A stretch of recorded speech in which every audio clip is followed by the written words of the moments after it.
d dash t square plus h dash t square dt.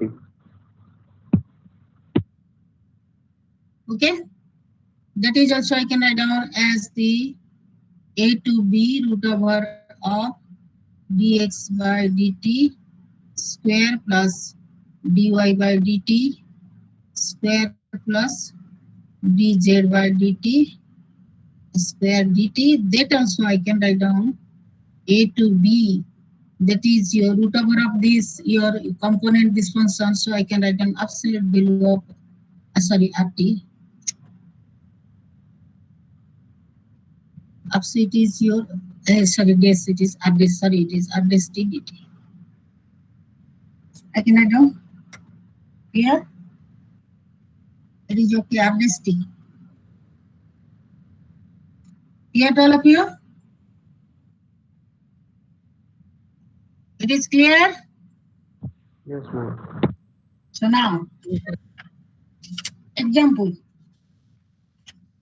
find the length of the arc. Example, write down find the length of the arc of the circular helix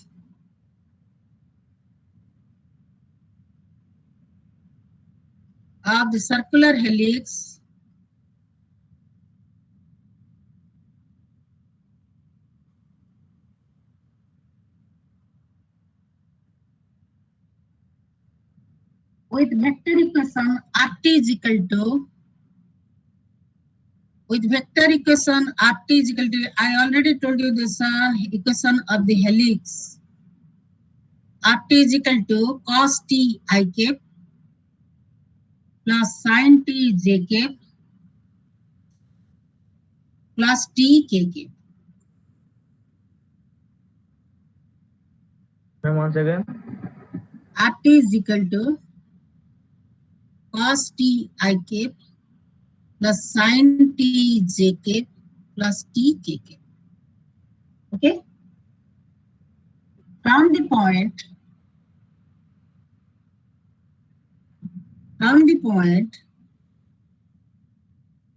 1, 0, 0 to the point 1, 0, 2 pi. Okay. So here you know the value of x is equal to cos t and the value of x. Yes. Ma'am आपण कहले 13.2 रो 1723 और 49 करिया पई Someone say it is completed. ना madam आपण कहले next class रे करिया पई. Okay. तमे माने कहला जे ना एटा मैडम सरी जाईची, so that's why I started this one. Okay, I'll do that. First, let me complete up to that your arc length. Then I'll do that one. After that, I'll start conversion. So here, rt is equal to cos t I cap, sin t j cap, and t k cap means x is equal to your cos t, and from the point x, initial point x is equal to 1, and the terminal point also x is equal to 1. Similarly, for sin t, y is equal to sin t, that is your 0 to 0. But t here, you see, lies from 0 to 2 pi. Clear? So here we get 0 is less than equal to t is less than equal to 2 pi. So define the arc length. You know your formula, tell me the result.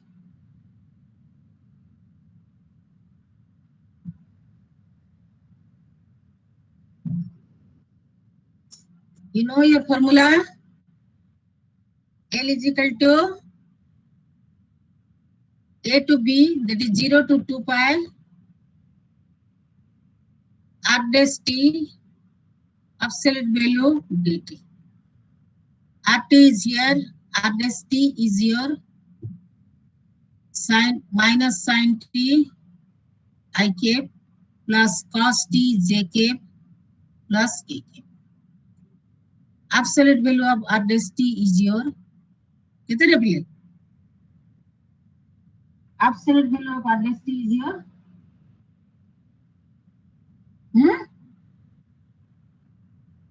absolute value of r dash t Ma'am, root 2. 1 plus t square.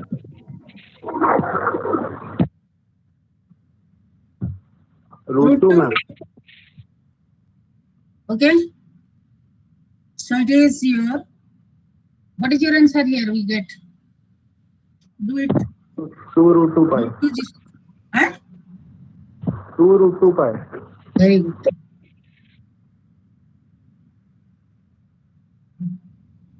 T only we get, the T is 2 pi, so 2 root 2 pi. We get our answer. Okay. Now, suppose C is a curve given by the vector function rt is equal to, C is a curve and given by the vector function rt is equal to, that is your ft ik plus gt jk plus ht kk. All of you know the arc length function. Arc length function in 2-dimensional. That is your st. That we are calling as the arc length function. That is your st or not? I am asking you. In 2-dimensional. That is, we know it is called as the arc length function.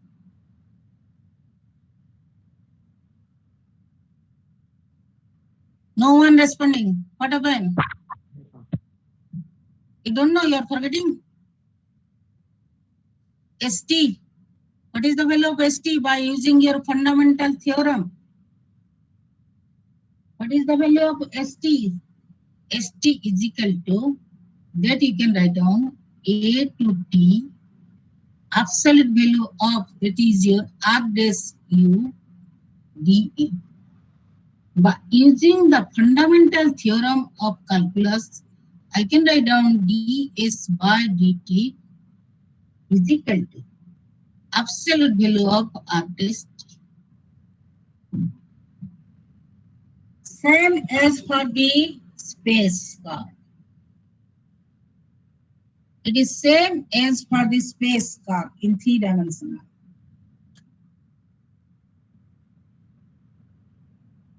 You know this part or not? I am asking you. St we define as a to t, not your value b. Any point t here, it is variable one. So when you find out the arc length, that is your, I'm doing the figure. We have a curve.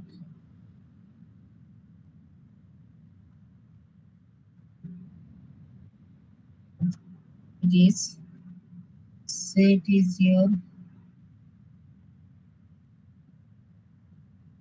r of rt. Say it is your r of a. And this is your,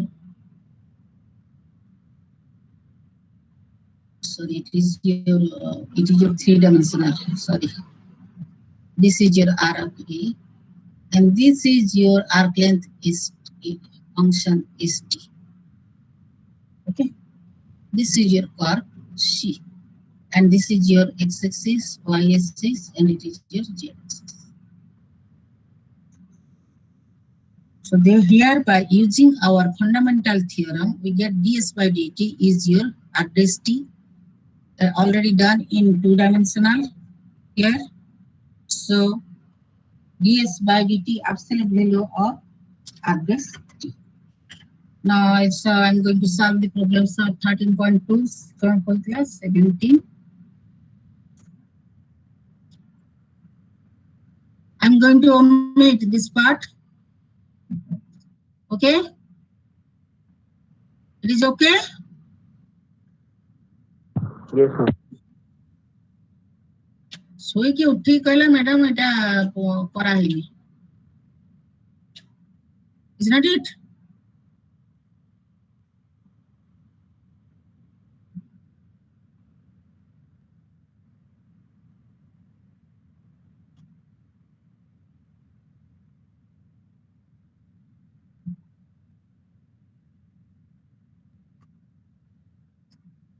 Question number 17. आता पर रुक के ना.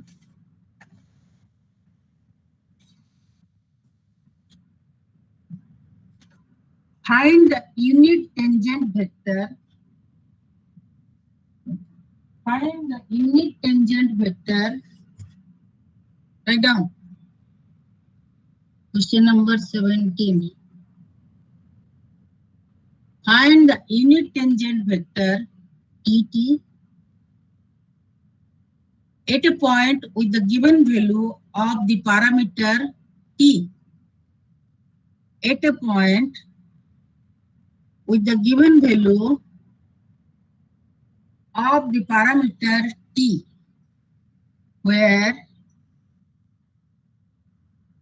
RT is equal to, it is your T e to the power minus T, 2R10T,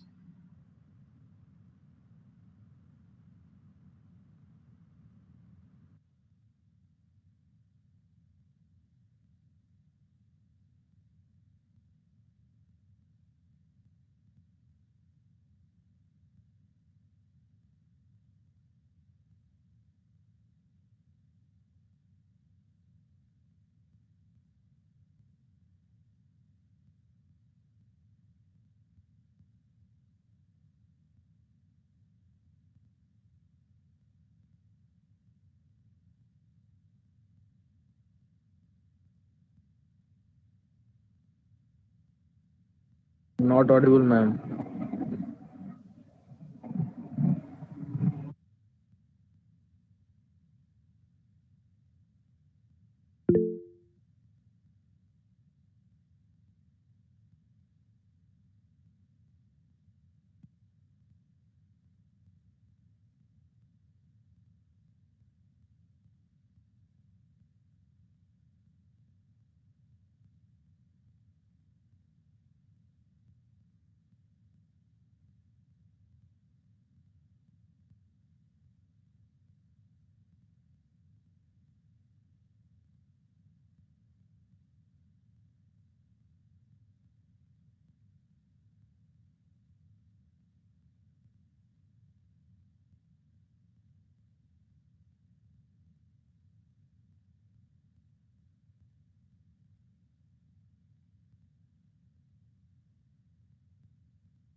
I'm audible now?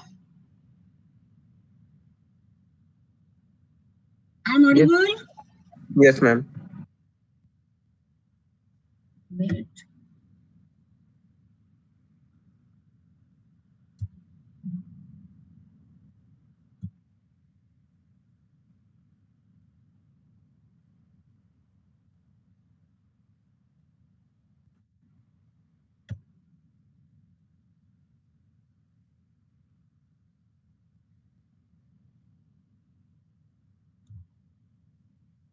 Yes. Find the unit tangent vector, that is TT, unit tangent vector, at a point,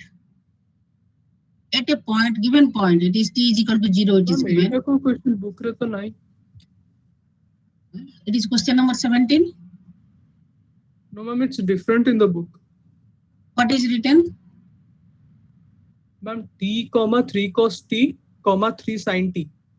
Okay, you can do that one also.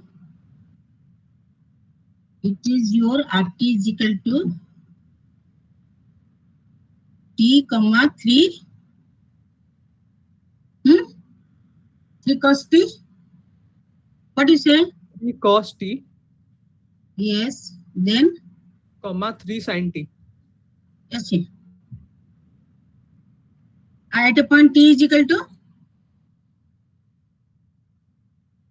what is given? Ma'am, find the unit tangent and unit normal vector. Ma'am, this is about this question. It is question number 17, unit tangent and unit normal vector. Yes, ma'am. Okay, I'm not taught to you till now that normal, No, what is ma'am. normal, how. So find out your unit tangent vector. This question and this question, both you do. And t is how much it must be given to you on the question. T is how much? Here I have written t is equal to 0. Here? Yes, ma'am. T is equal to? So what is the value of t?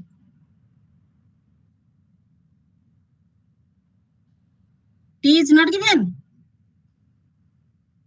No, ma'am. Okay. So it is not given t, so we can do it. So what is your address t? I'm doing this one first. What is your address t? Tell me. Address t. Tell me. What is your r dash t? Derivative of this. I'm audible or not? Ma'am, the question is written, what you are written in the whiteboard, it is correct. For number Yes, 70.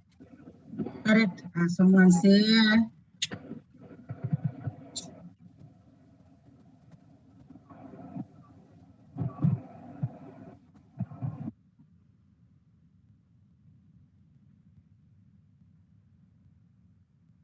So this t is equal to 0. Okay. So with the given value of the parameter where rt is equal to this value and t is equal to 0. Okay. Find out unit tangent vector. That means what you want to find out? You have to find out t of 0.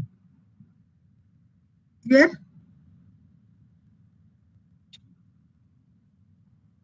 You have to find out t of 0. Is not it? Reply me. Yes, ma'am. Okay. So here it is RT is given. So you have to find out R dash T. R dash T is your, tell me. R dash T. First one. E to the power minus T. Then minus of T e to the power minus T. So I can say it is 1 minus T e to the power minus T. Is not it? It is or not? Yes, ma'am. Then it is derivative of this is your 2 by R10 means it is 1 plus T square. Then it is your 2 e to the power T. Okay. So R dash 0. R dash 0 is how much here it is? Tell me. R dash 0. Put the value t is equal to 0. I'm audible? Ma'am, 1, 2, 2. Very good. It is 1, 2, Absolute value of r dash 0. Absolute value of r dash 0. Yes? 3. Okay. So T0 is equal to unit tangent vector at T is equal to 0 is equal to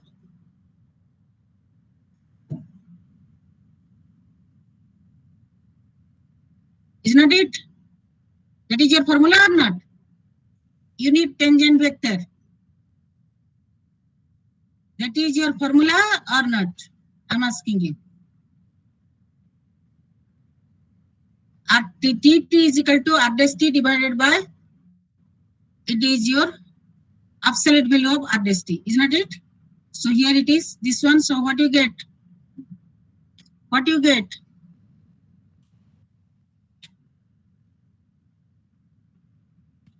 That is your answer, or you can say it is 0, 1 by 3, 2 by 3, 2 by 3. Clear? It is clear to all of you? Yes, ma'am. Clear. Now question number 23. Find parametric equations. Listen this question carefully. Find parametric equations for the tangent line. Okay? Tangent line to the curve with the given parametric equation at the specified point. Given parametric equations at the specified points. That is your x is equal to 1 plus 2 root t, y is equal to tq minus t, z is equal to your tq plus t.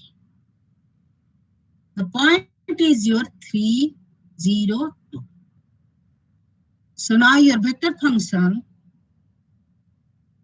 is your 3 at this point is parametric equation is your, that is your rt is equal to,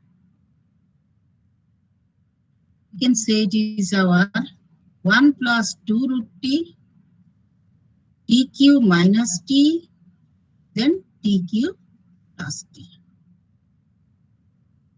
at this point. So here, if I put 1 plus 2 root t is equal to 3, this is your x, this is y, this is z, and the point we can consider x, y, z. Is that point satisfy this parametric equation or not? By finding the value of t, let us check. So here, let me 1 plus here, 1 plus 2 root t is equal to 3. This implies the value of t is equal to how much? T is equal to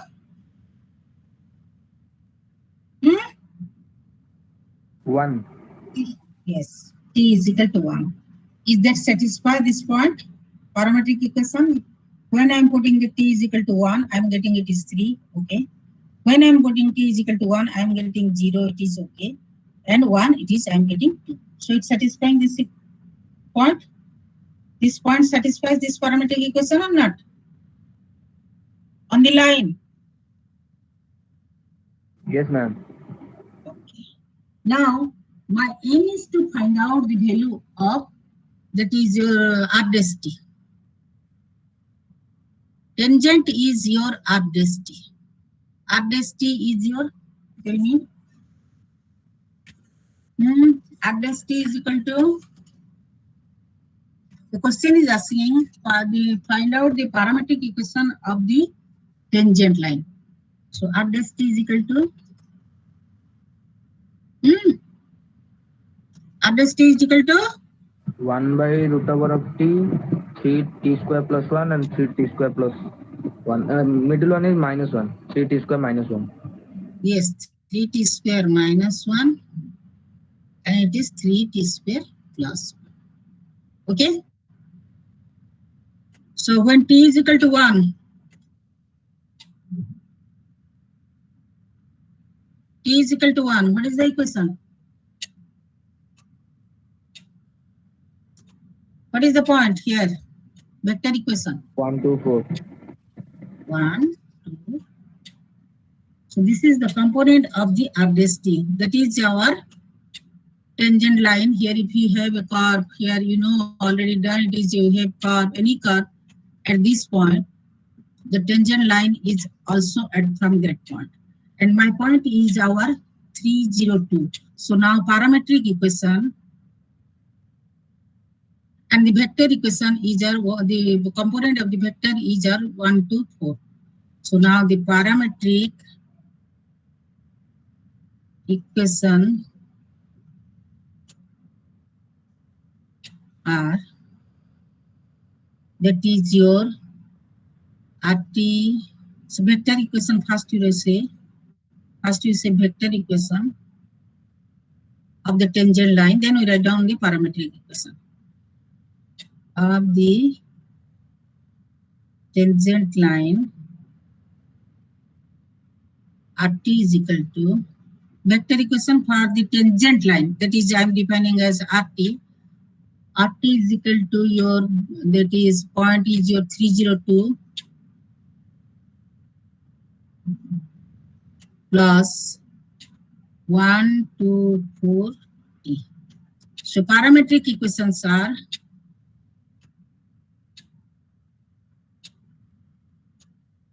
equations of the tangent line is your x is equal to x is equal to 3 plus x is equal to, very good, 3 plus t. Y is equal to 50 y is equal hmm? 50. Yes. And z is equal to 2 plus 40. z is equal to huh? 2 plus 2 plus 40. 40. Okay. So it is over. So now question number 23, all of you clear here? 23, Yes, all of you clear? Hmm? I'm going to omit, then I'll start the next problem.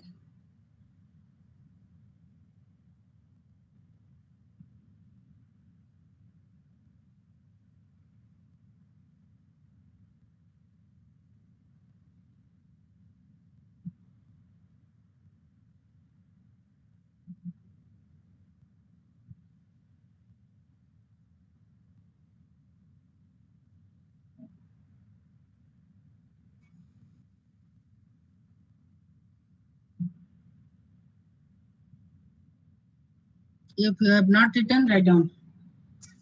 Now, what is your next problem? 23 after it is 49. 49. After 23, it is 49 or not? 49, ma'am. Okay. 49. Find, this question is an important question. Find f dash 2. Find f dash 2 where ft is equal to vector function ut dot vt. Okay. And u of 2 is equal to 1, 2, minus 1. U dash of 2 is equal to 3, 0, 4. And vt is equal to this vector function. Vt is equal to t, t square, t cube. And v dash t is equal to 1 2t, 3t square. Can anybody solve this one?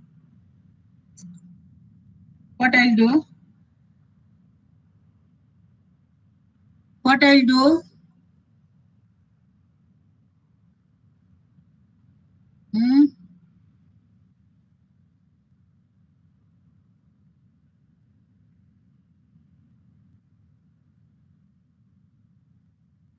What I'll do?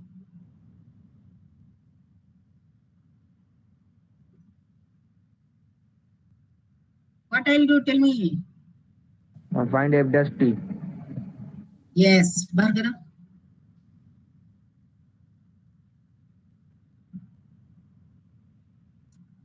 Find f dash t.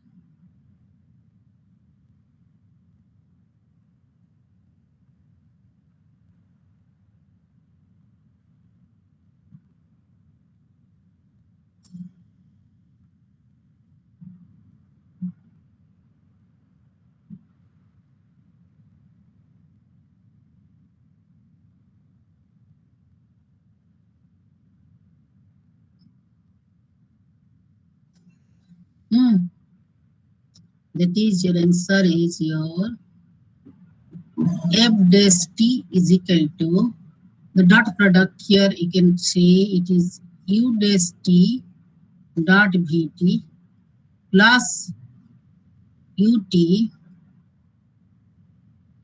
dot v dash t. Okay.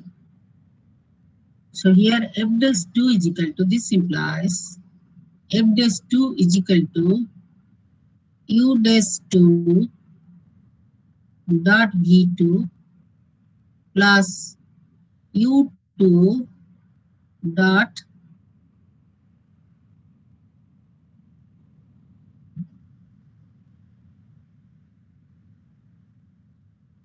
whatever.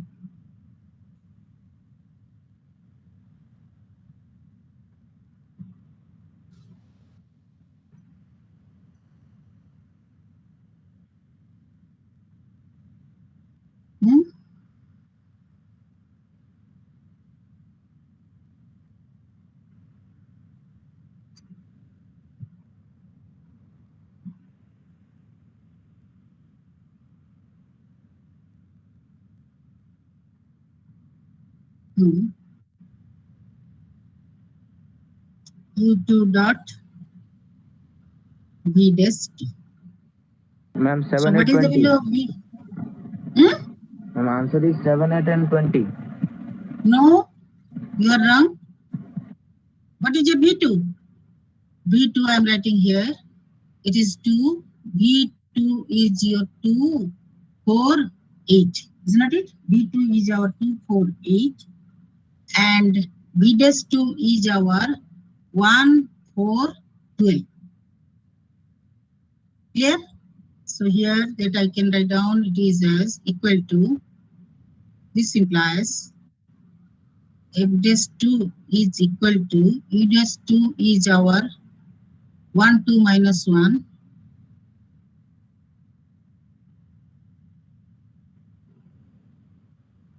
U dash 2 dot v2, that is your 2, 4, 8 plus, that is your u2, ut is, ut is sorry, ut is 1, 2 minus 1.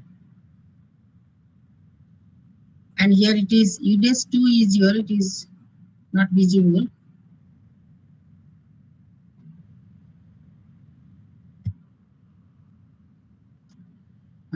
U dash 2 is our 304.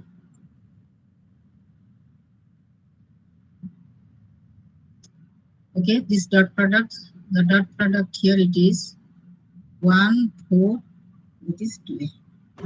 So what we are getting here, it is 6,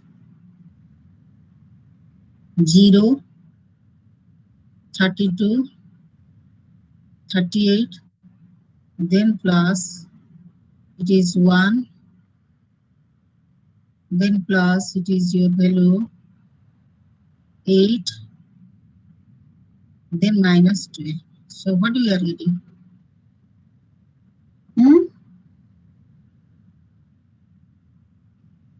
3 minus 3, then it is 38 minus 3, it is your 35.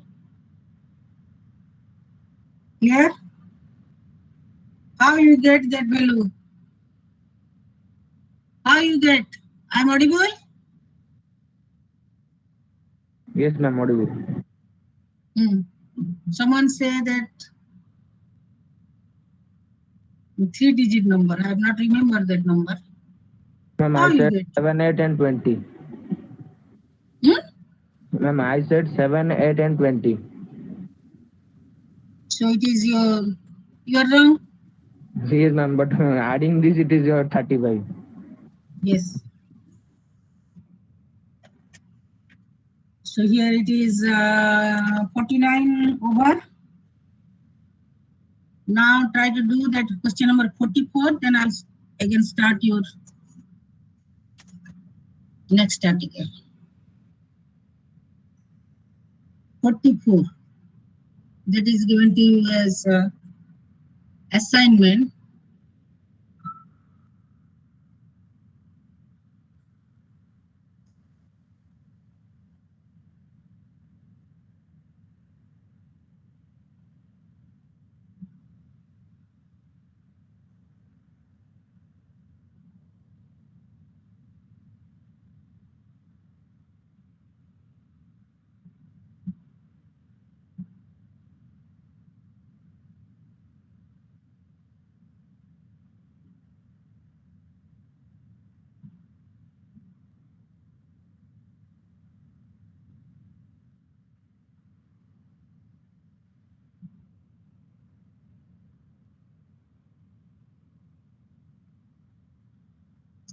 Forty-four.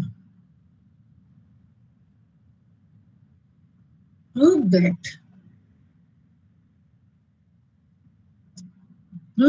d by dt of ft vector function with multiply with the vector function is equal to f dash t ut plus ft u dash t.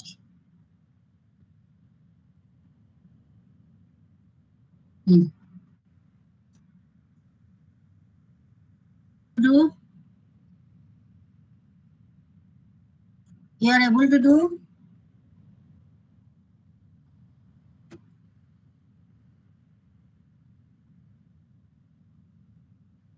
You are able to do or not?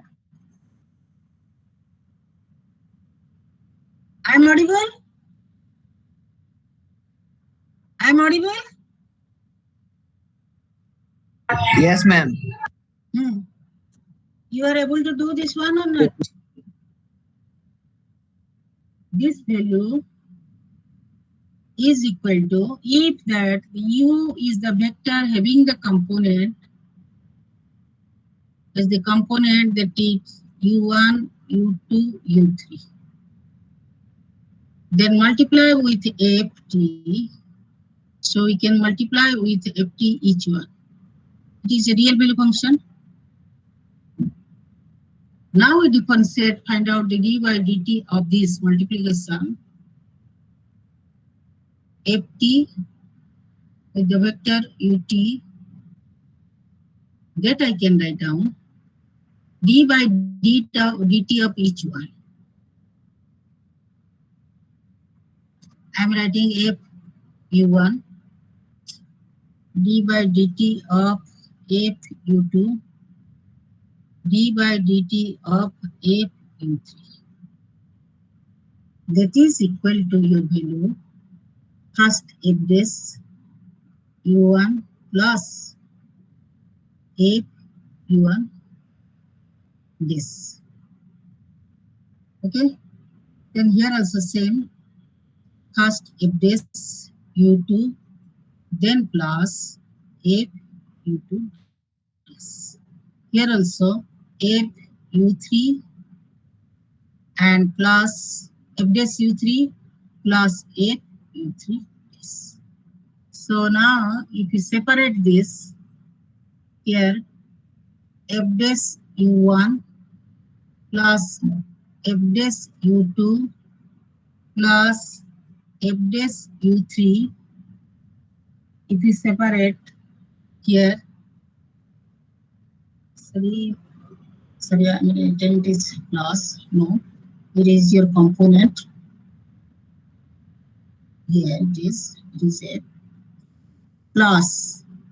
I can write down according to the component here, it is your f u1 dash, f u1 dash, f u2 dash, then f u3 dash. Okay, I can write down this way. So that is your this one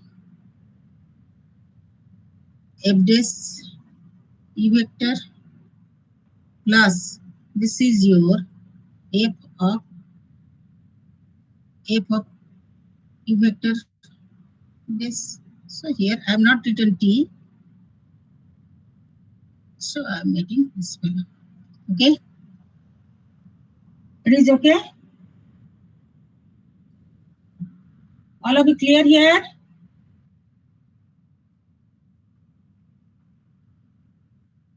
All of you clear?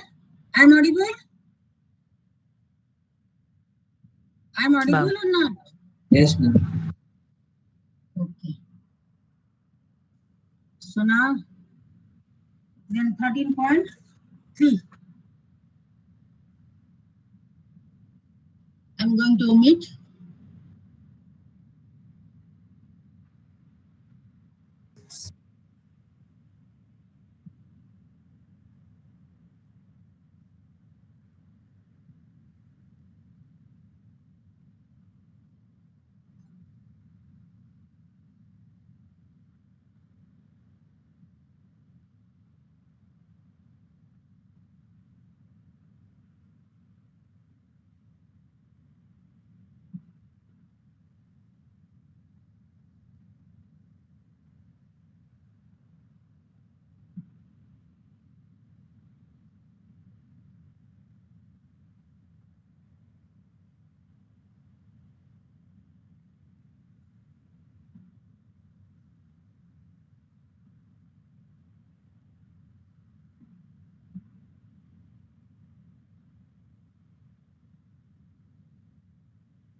Okay.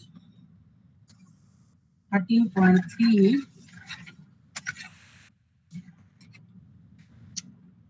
Now curvature. Already I told to you the arc length equation and where arc length is the function also. By using the fundamental theorem, what you get ds by dt is equal to absolute value of r dash t. Now curvature.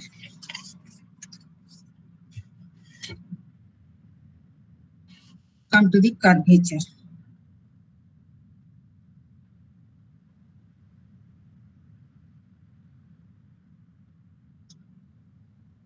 The curvature of the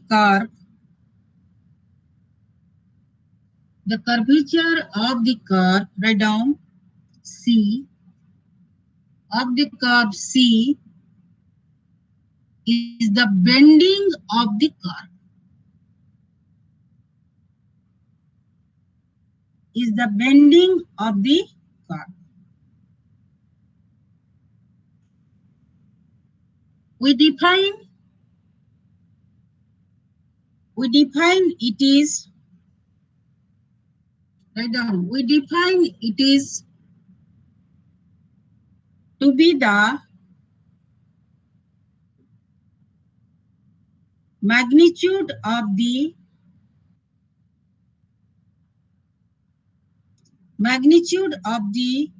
rate of change of the unit tangent vector.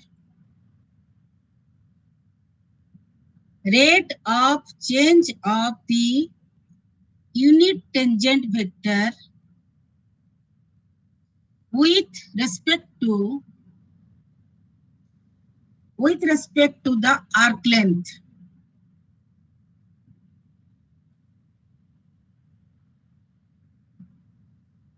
I am audible? I am audible? I am audible or not? Yes, ma'am. Okay.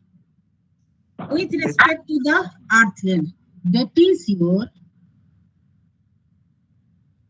kappa is equal to magnitude mean dt, rate of change of the unit vector. Unit vector is our t with respect to the arc length function. Sorry, it is arc length function.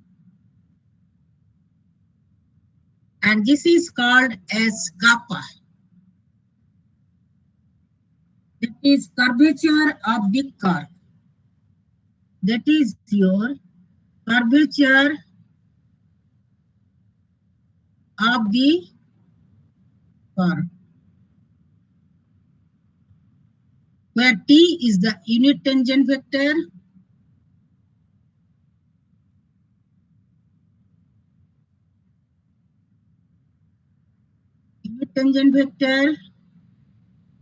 and s is the arc length function.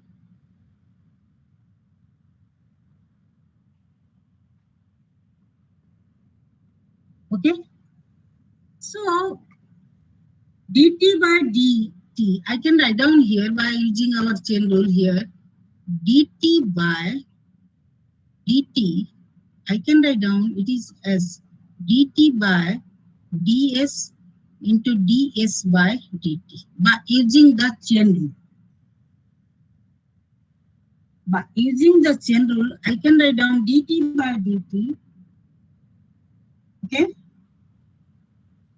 dt by dt is equal to dt by ds. The rate of change of this is your kappa, and ds by dt. From here, by chain rule, you can say from here this implies we get dt by ds is equal to this dt by derivative of the unit tangent vector with respect to t divided by that is your ds by dt. So here it is your kappa is equal to, now kappa is equal to the absolute value of dt by dt and ds by dt. Clear? It is clear up to this? Up to this it is clear or not? I am asking you. Yes, ma'am. That I can write down is equal to dt by dt, that is your t dash t, absolute value of t dash t, and ds by dt, we know it is our absolute value of r dash t. We know this is our ds by dt is equal to absolute value of r dash t, it is already we know. So the value of kappa, I can say it is t dash t absolute value divided by absolute value of r dash t. This is our formula.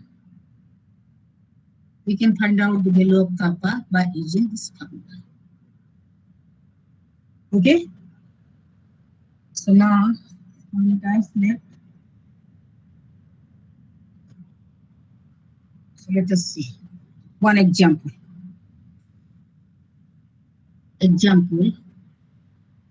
So that the curvature of a circle of radius a is 1 by a. The curvature of a circle radius a is 1 by a. You have to prove that the kappa, if any curvature radius of the circle is your a, then kappa is equal to 1 by a. So here we consider the equation of the circle here having the radius. Now consider equation of the circle. It is important one. You may get, if the curvature of the circle is 4, what is the if the radius of the circle is 4, what is the curvature of that circle? Multiple choice. You may get. So now how I'm getting it is here. Consider the equation of the circle having radius A is, it is your RT is equal to vector equation RT is equal to cos t I k plus, sorry, A cos t I k plus A sin t j. Is not it? X is equal to A cos t, Y is equal to A sin t. So x square plus y square is equal to, we'll get R square, that is your radius is E. Clear? All of it clear? All of it clear here? Yes, ma'am. Yes, ma'am. Here x square plus y square is equal to A square, where x is equal to A cos t, and I'm writing here y is equal to A sin t. Okay? What is your R dash t? R dash t is equal to minus A sin t I k plus A cos t j k. Okay? So the absolute value of R dash t is equal to, how much it is? Absolute value it is your A. So dt is equal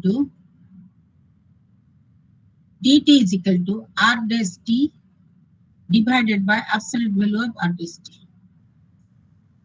That is your minus, what you get? We get here it is R dash t I have not written. Yes. That is your minus minus sin t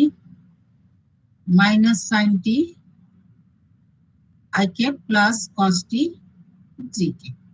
Okay. So t dash t, there from here you find out t dash t and find out your kappa. That must be your, find out your t dash t. T dash t is your minus cos t I k plus minus sin t j k. So absolute value of t dash t is your, absolute value of t dash t is equal to 1. So now kappa is equal to, by using this formula, now kappa is equal to absolute value of t dash t 1, so it is your 1 divided by absolute value of r dash t is our A. So if it has radius A, then we get the kappa is equal to 1 by A. So what is the conclusion we get here? Note here, if rho is the radius of the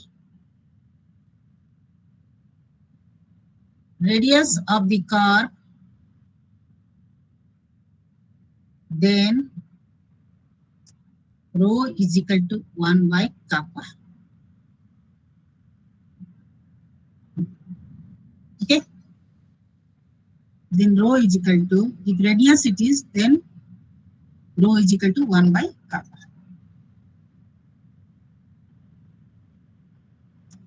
So, okay? So next class we'll start the other formula. I'm going to stop here now.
Hello students, good afternoon to all of you. Good afternoon, ma'am. Good afternoon, ma'am. Good afternoon, ma'am. सब लोग अपना webcam on करो.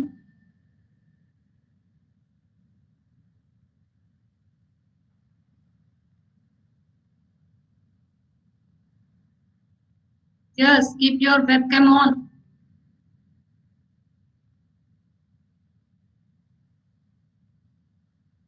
Everyone.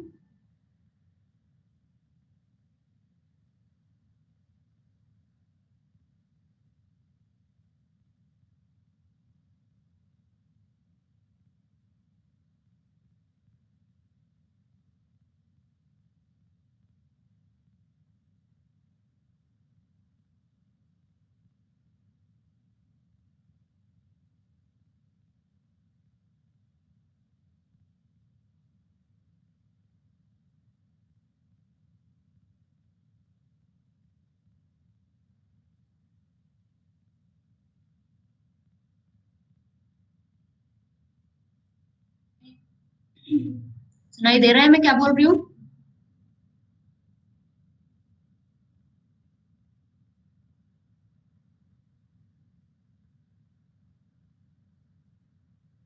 Either you can leave the class or just keep your webcam on.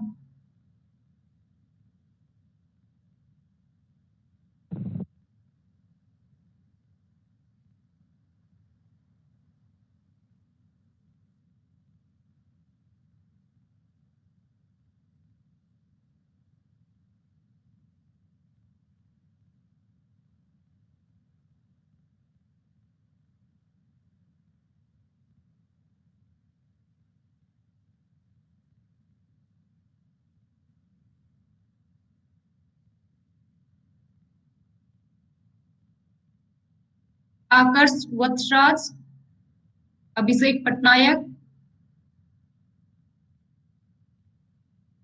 Adarsh Patel, Aditya Narayan,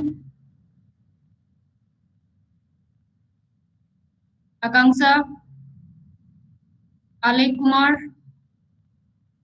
present में Vikram. Webcam on करने के लिए बोला है, प्रेजेंट करने के लिए नहीं बोला है. मैम वेबकैम कैसे on?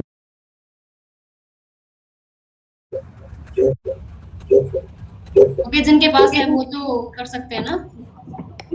मैम एमआई का लैपटॉप है मैम, उसमें वेबकैम मैम अटैच नहीं रहता है, लग दिया है मैम, वो खो गया है, ढूंढना पड़ेगा मैम. अभी क्लास के बाद ढूंढ के लगा देता हूँ, नेक्स्ट क्लास से ऑन करूंगा.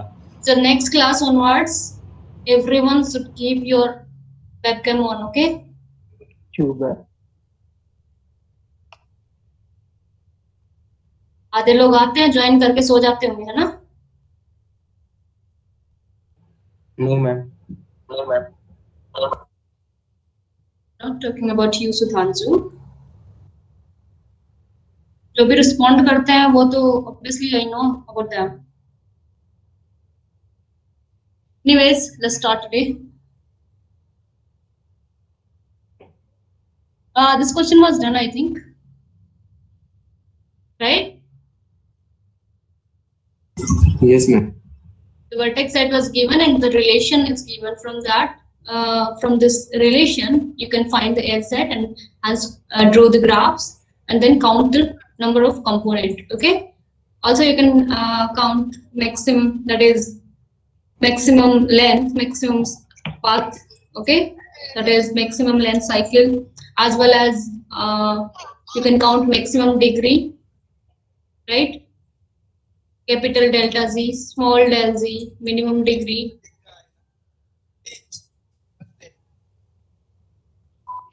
So let's start this question. Here it says, let V be the vertex of a connected simple graph G. Prove that V has a neighbor in every component of G minus V. So it is talking about G minus V, means removal of V from G. Okay. Is it true? Obviously true, you need to prove it, right? Can you give me explanation how it is coming like that.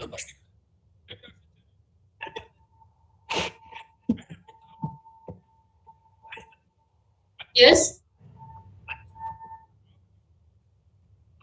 See, V is a connected, V is a vertex in connected simple graph. Okay. Then V has a neighbor in every component of G minus V. So it will depend on G minus V. If G minus V is again connected, then how many components it has? One component only.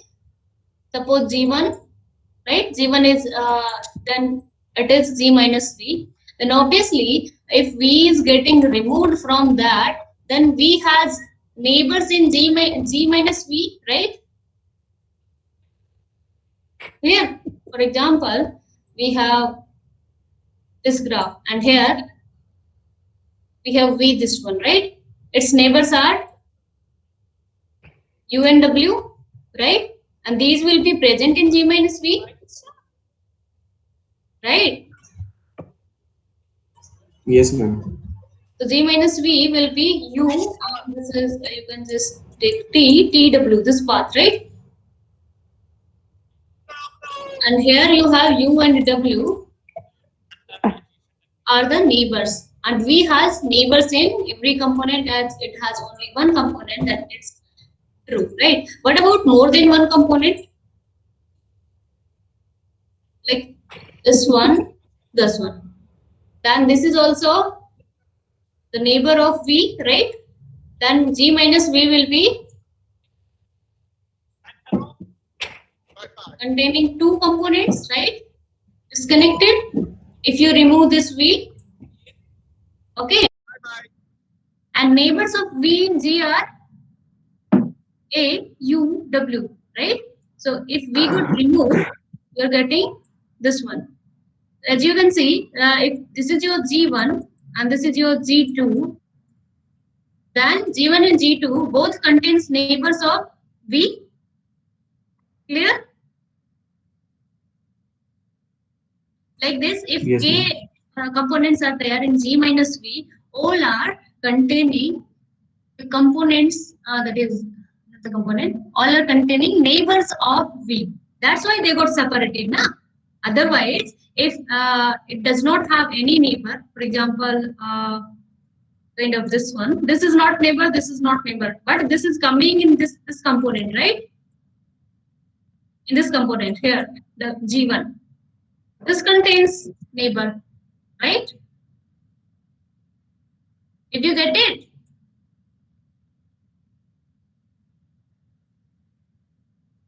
So after removing this one, these neighbors will be present in some different component. Okay. So this is your given thing, P, and this you need to prove Q. So either you can give this explanation, P implies Q, or you can give the explanation for the contraposition of this statement that is equivalent to this one. Negation Q implies negation P. Clear? In that sense, you will take V. Suppose that is, it is saying V has a neighbor in every component of G minus V. Negation of that in this one, it will be, suppose there is some neighbor, there is some component of G minus V in which V does not have any neighbor. Okay. G minus V, suppose it is up to k number of component, Gk. Okay. Suppose you have Gi that does not have any neighbor of V from G. Okay. If not have, what will happen? You can get G back by adding in all these V, right? If you add V, you will be getting G again, right? So as G1 has neighbors, so there will be some edges, right? At least one edge will be present. G2, one edge will be present, and so on up to Gk.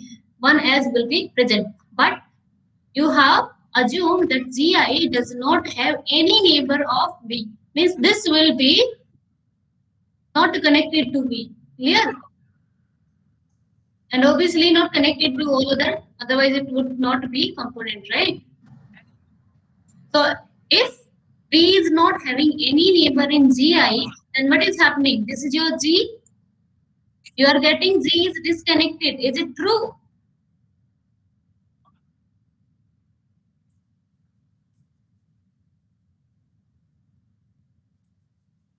G is given as connected, na? But you got negation of that, and that's what you wanted. Is there any doubt? No, ma'am.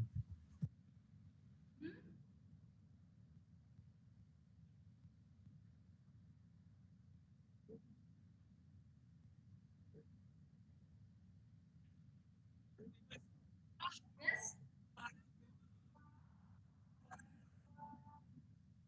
So any Sure. components you can just take G1, G2, and Gk. So suppose you have taken V has no neighbor in some component, that is Gi. Okay. So Gi, G minus V will be looking like all K component and G is there. From G minus V to G to get this one, you need to add all those edges which are incident with V and V, the vertex V. Okay.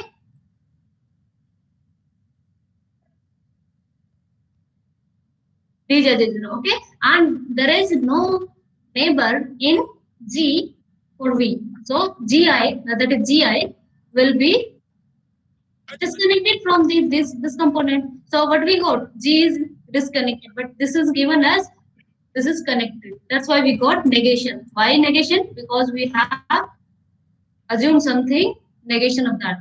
Okay. Is there any doubt?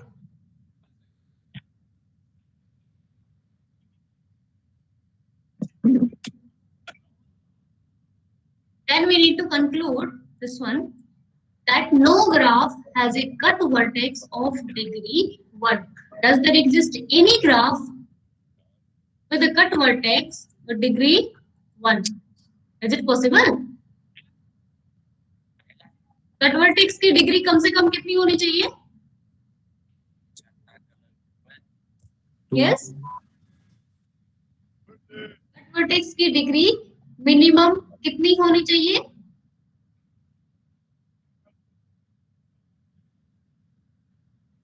Tell me. 2. Minimum 2, right? And it is, we need to conclude from this graph, this explanation, okay?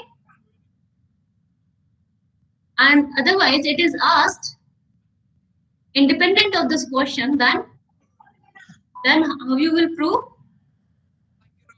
Suppose V is the vertex with degree 1, right? अगर degree 1 होगी तो G minus V भी connected रहेगा, right?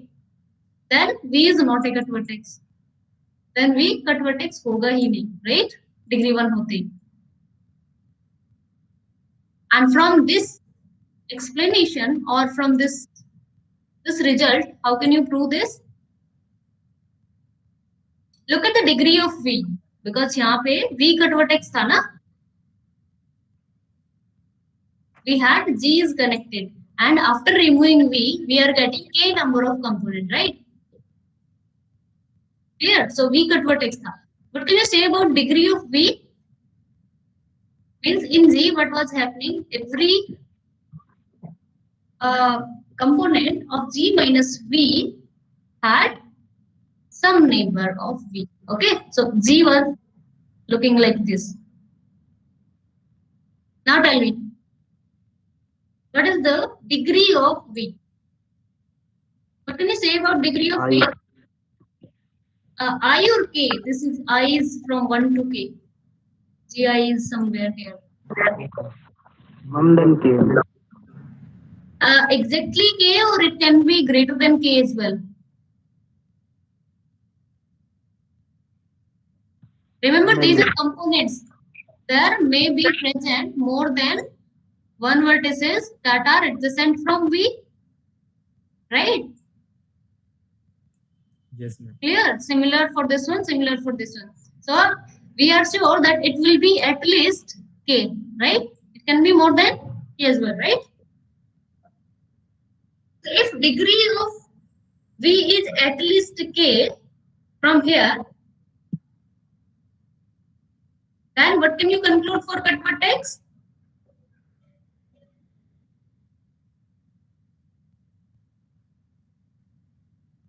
See, G minus V is getting disconnected in case of this one. So if G minus V is getting disconnected, means कितने component होने चाहिए? यहाँ पे K components है, right? और ये disconnect होना चाहिए. So कम से कम कितने component होने चाहिए? G minus V के 2 ना? So degree of V how to be at least 2 in case of cut vertex. If V is the cut vertex. Clear? So that's why it is not 1. Okay? That's here I have proved it.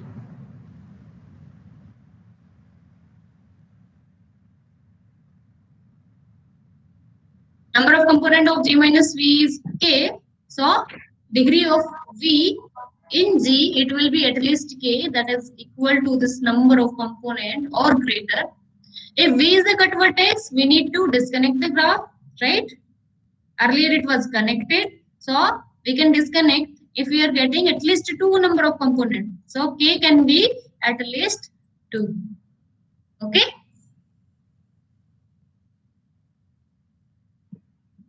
And this is the second explanation.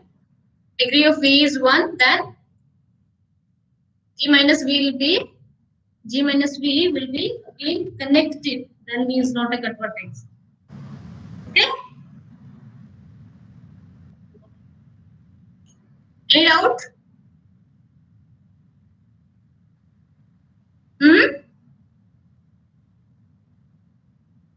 Yes, ma'am. Yes, tell me.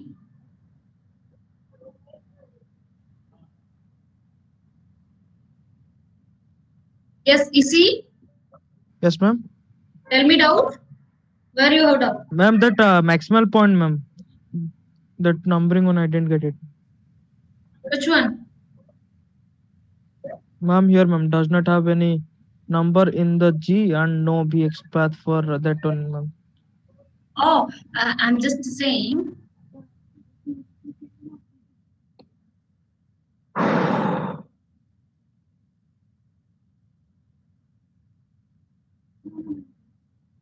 See, अगर V से कोई भी neighbour नहीं है V का G में, right?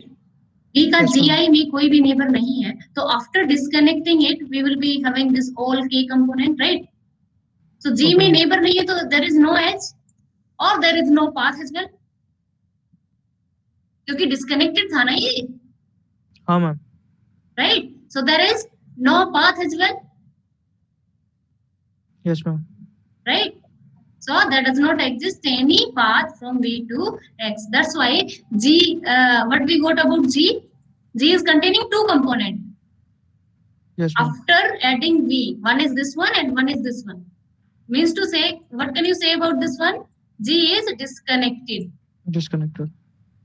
Okay, but what Yes, is ma'am. given? Given is what? Connected था G, ठीक है? Yes, ma'am. So that's the contradiction, or you can just say contraposition we got. Okay? Yes, ma'am.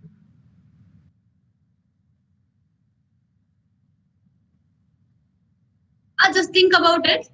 If V has that is कोई भी connected graph में V कोई भी vertex है, then obviously that if we remove that, then कुछ component बनेंगे, या तो Yes, एक ही ma'am. component बनेगा या फिर more than one component. सब में V का neighbor होना जरूरी है. There would be there how to be some edges from V to these edges, these हम components. अगर कुछ कंपोनेंट में V का नेबर नहीं होगा तो क्या करेंगे हम? तो फिर V connected नहीं होगा. Okay. V connected नहीं है तब तो नेबर मींस एजेस नहीं होंगी ना V से. Yes, ma'am. Yes.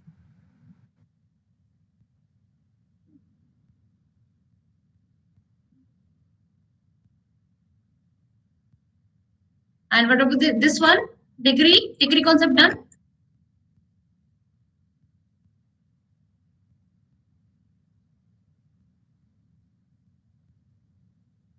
incident with at least k number of edges, because हर एक कंपोनेंट में अगर एक नेबर है तो एटलीस्ट इट विल बी के. It may be having like more than one neighbor, right? For example, you have these two are the neighbors of V. Okay, and this component. Okay, if you remove this V out, then how many components are you getting? Two components, na? This one and this one. But degree of V in G is 3, right? So it can be greater than 2 as well in this case. And whenever number of component is K, it can be greater than equal to K, right? Exactly K कब होगा? When you have exactly one neighbor, right? हर एक component में अगर एक ही neighbour होगा V का तो it will be equal to exactly K. Otherwise more than one neighbor भी हो सकता है. For example, in this case. Okay? Got it?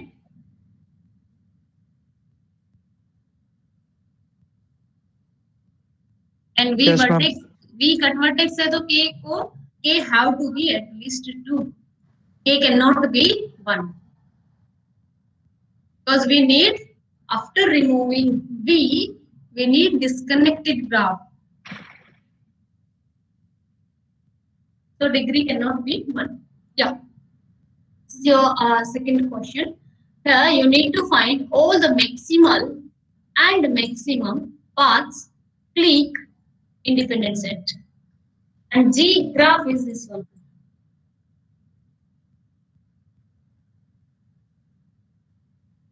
Every maximum is maximal or every maximal implies maximum?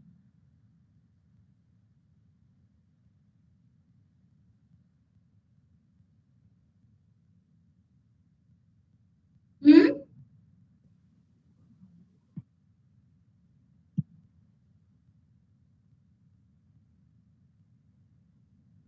Maximal is maximum. Saying this one implies this one, but this one may not imply this one. Is it? Agreed, everyone? No, ma'am. What should be the case? Ma'am, every maximum is maximal. Every maximum is maximal, but this way may not be. See, maximum is the largest. Okay. Largest one. And maximal means that thing in any kind of thing which is not properly contained in the other one. Okay, which cannot be extendable. Okay. Yeah. So maximum path में maximum length देखेंगे, right? So maximum path in this graph, which one? Obviously this is connected, then maximum path will contain all the vertices. So maximum length कितनी हो जाएगी? 3 ना? So here for maximum we will look for all the paths for L is equal to 3. And I already said that maximum is unique, maximal may not be unique. But here we are getting 3 number. But unique in which sense? Length sense, right? So that will be unique length. Maximum path will be containing unique length. Cannot be that is 2, right? Cannot be less than that. But in maximal, it may be true. Any path with length 2 may be maximal if it satisfies the condition of maximality. But maximum में 3 length का ही होगा, इससे छोटा नहीं. Okay? So P3 exists. And how many P3 exist? One is this way and another is this way, right? Clear? Yes, ma'am. and as it is talking about path, so it can be closed as well as open, right? So open we discussed P3. This is also P3. Sorry, P4, not P3. P4. P4 with 3 edges. P4 with 3 length. What about closed path? That is cycle. Cycle of length. Length 3 exist or not? Yes. That is this portion. And every maximum implies maximal. Means these 3 will be there. Okay. These 3 will be there. And what about this path? If you are talking about open, this is closed maximal path. What about this path? 3, 2, 1 or 1, 2, 3? Maximal or not? Yes, ma'am, maximal. Maximal. So there will be, if it is asked, only open path, then 3. Only open maximal path. Why this is maximal? Here we have length 2, still it is maximal. Can you extend this? In open, I am just saying, only open if you consider. No, ma'am. No, you cannot extend. Means this is not properly contained in any other open path. Right? What about clique?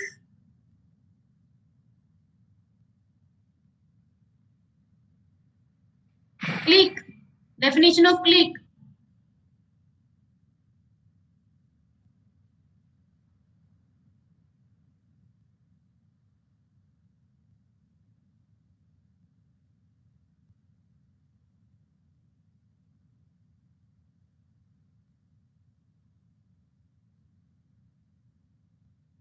Yes, definition of clique.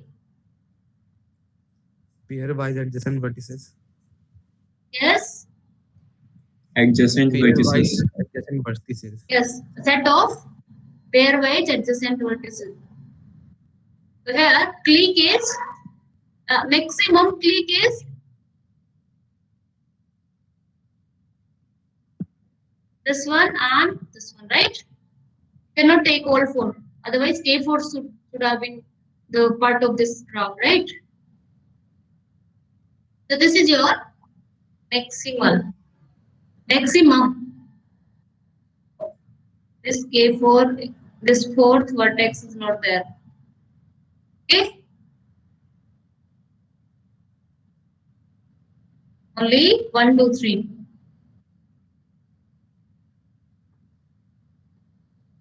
Clear? Yes, ma'am. K4 is not the part, K3, maximum K3 part of this one. So this one is maximum. Maximum implies maximal, right? Obviously that is present. What else is present? 2, 4. 2, 4, right? If you take 1, 3, why it is not? 1, 3. 1, 3, 1, 2, 2, 3. These are also cliques, na? Yes, ma'am. Yes?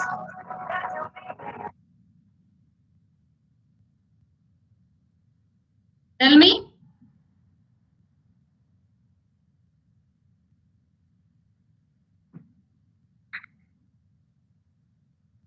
Ma'am, repeat once again. I'm just asking why 1 and 3? If you take set of 1 and 3 or 2 and 3 or 1 and 2, why these are not maximal clique? Because it can be extended with 2. Extended to this one, right? This is properly contained in this one. That's why. So 2 to 4 not contained in this one, right? This is your maximal clique, not these one. What about independent set?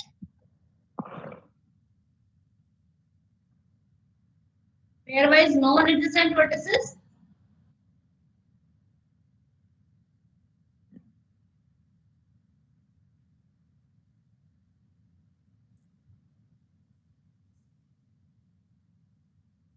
Yes. Ma'am, 1 and 4. Independent. 1 and 4. 4. And 3 and 4 also. 3 and 4. Maximum or maximal? Ma'am, both. Both, yes. And what else for maximal? Or only these?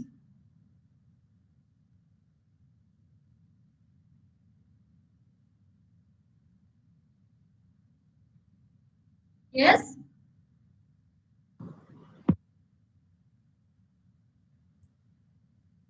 What else can be maximal? Nothing? No, ma'am. Only 1, 4, and 3, 4. Okay, what about 2?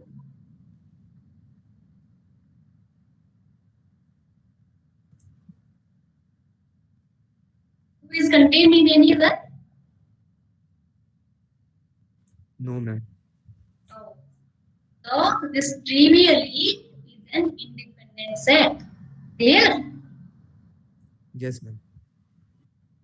maximum are these two 1, 3, 1, 4. That is 1, 4, 3, 4, and these are maximal as well, and but 2. Is there any doubt? No, ma'am.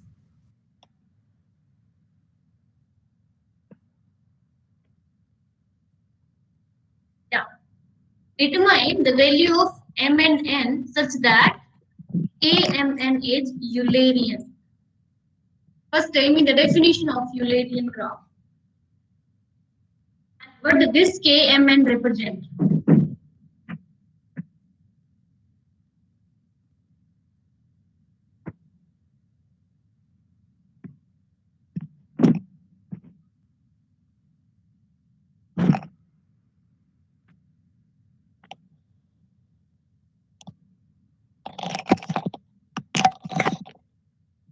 Yes, Ma'am, it contains Eulerian circuit. it contains Eulerian circuit. And what is the definition of Eulerian circuit? Ma'am, a circuit which contains all edges. Yes, circuit with all the edges of the, and it will become the Eulerian graph. And when this, what is this Kmn? Bipartite complete graph. Complete bipartite graph. Complete bipartite graph. And what is the specialty of this one? And how you define it? Degree of vertices is even, and m and n are even. I'm asking you first complete bipartite graph. Define the complete bipartite graph. What is the difference between a normal bipartite or and this complete bipartite?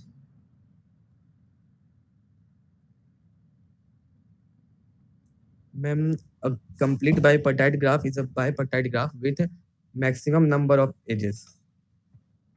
Maximum possible Maximum number number of edges. Can you a little bit more explore this one? Means independent let's say if we have two independent set, then X and Y. then every vertex element of each set will be adjacent to each other.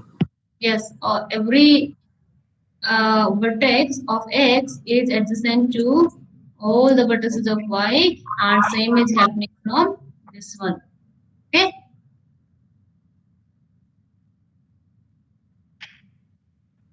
Yes, ma'am.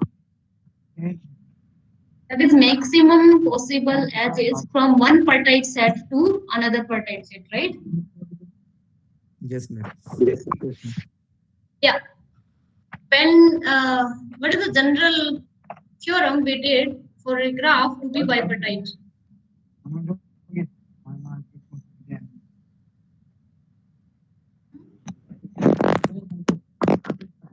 G is Eulerian. Complete that is connected graph G is Eulerian if and only All vertices have degree even. it has all even vertex, right? Yes, ma'am. And all even vertex means degree even. And when this degree will be even for Kmn? Can you tell me what is the degree of these vertices and what is the degree of vertices in the another bipartite set. For example, X contains M vertices, Y contains N vertices. What is the degree of any vertex X in this X and any vertex Y in Y? It is complete bipartite. Yes, incomplete bipartite. And then X has a degree N and Y has degree M. So degree of every vertex in X, it will be degree equal to N, right? Degree of X will be related to N because this is adjacent with all these N vertices. And Y will be Degree N. okay. So both have to be even now. We have two types of vertices only. Here we have all the vertices here with degree N and all vertices here are M. So two types of vertices that needs to be even. That is both have to be even. Clear? Yes, ma'am. Yes, what about this one? Prove what is true. Every Eulerian bipartite graph. So two things are given. First, it is Eulerian as well as bipartite graph. It may not be complete bipartite, but it's a bipartite. Has even number of edges.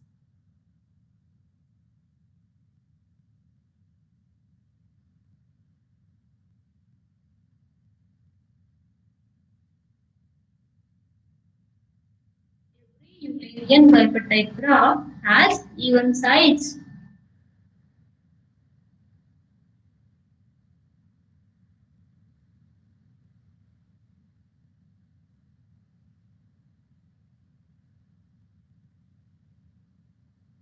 Have I discussed in your class that if you take summation of all the vertices, all the vertex degree, what do you get? 2 into number of edges.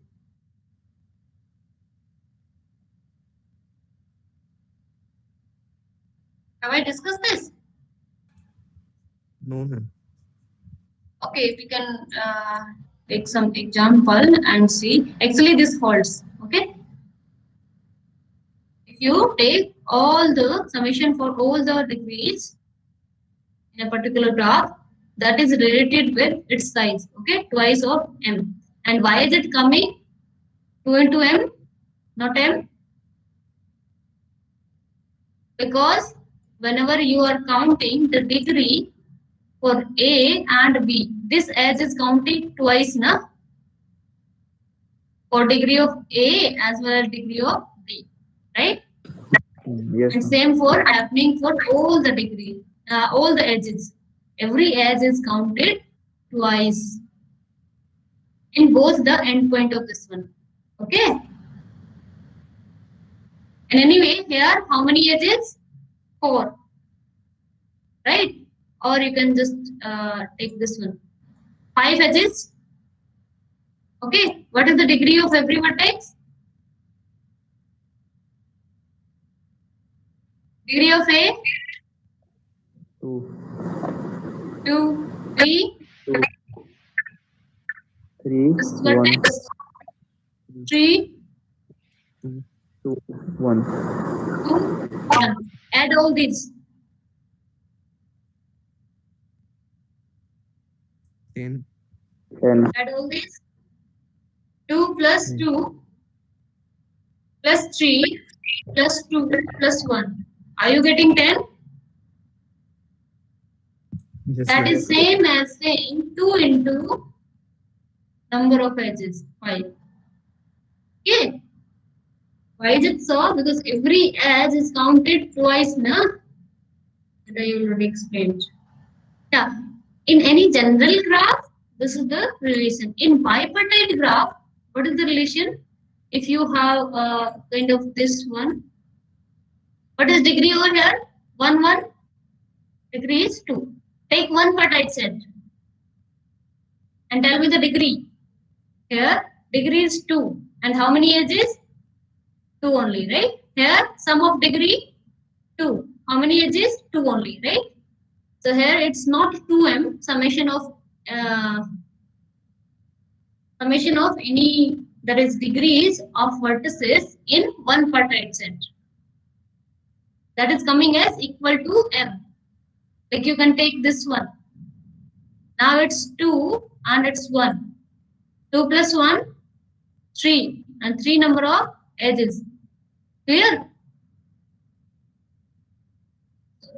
Degree of all the vertices in one partite set, degree of x belongs to one partite set, degree x is equal to number of edges, right? Because number of edges are incident.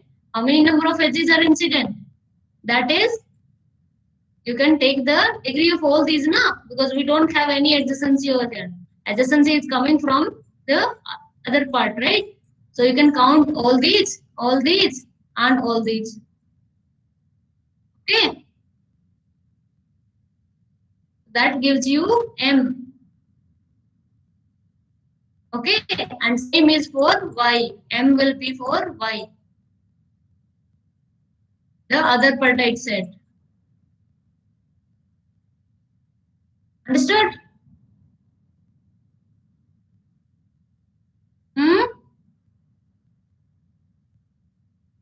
Hello? Am I audible? Yes, ma'am. Yes, ma'am. Understood this one? This degree in general, it is related by this one. For bipartite as well, if you take sum of this partite set, sum of all the degree of this partite set, you will get 2 into m, right? M plus n. Otherwise, for particularly bipartite, you have this relation as well. That is, if you take only one bipartite set and take the summation of all the vertices of that bipartite set, that is giving you the size of that graph. Understood? Now, by using these, can you prove this one? In fact, this is true. Whatever the question was, every Eulerian bipartite graph has an even number of edges. This is true. Now you need to prove it.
ma'am, you are not audible.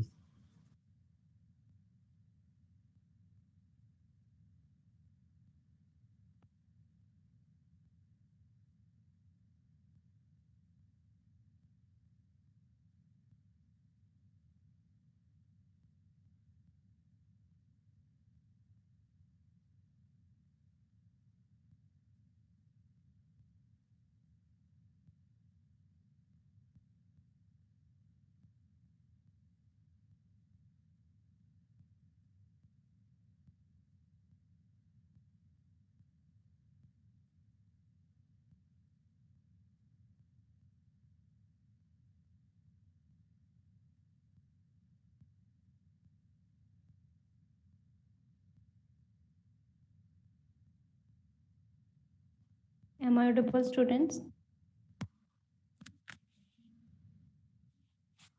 Yes.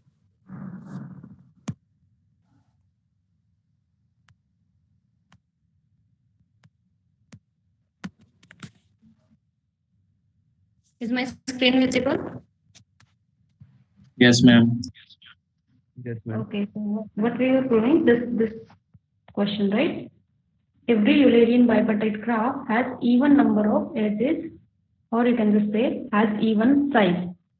So as I explained, whenever G is bipartite, you can have the relation between degree and the size, right? Summation of degree in one partite set and the and what can you say about Eulerian? When Eulerian, what can you say about degree? Even. The graph is Eulerian. Degree is even now. So degree for all the vertices of graph G is even. Means to say, in every partite set, whenever this is X and Y, here some edges from here to here, right? And this one. These are even, these are even. Okay? Even degree vertex, even degree vertex. Clear? So what you do, you just put this even degree in this result. For a bipartite graph, but we have degree of X in the for the partite set of X vertices and here Y that is equal to psi. So if you put degree of X and degree of Y as even, what do you get? Summation of even, right? Yes, Summation of even numbers. So here also summation of even numbers. Summation of even number is equal to M.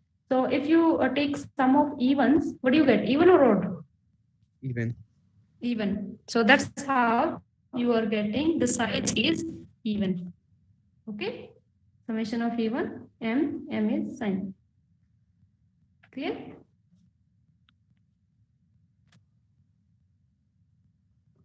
And next is every Eulerian simple graph. This was what? This first part is every Eulerian bipartite graph. Okay, we were talking about Eulerian as well as bipartite graph. Has an even number of edges. This we have proved. And now there is it and how it is every Eulerian simple graph, there are no bipartiteness, okay, with even number of vertices. Earlier we didn't know whether vertices are even or not, but we had the degree relation, okay.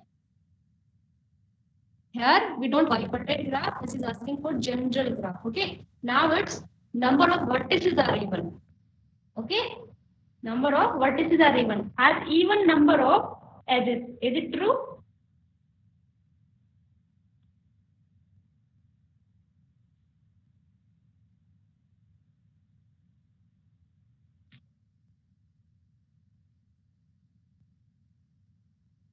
Yes.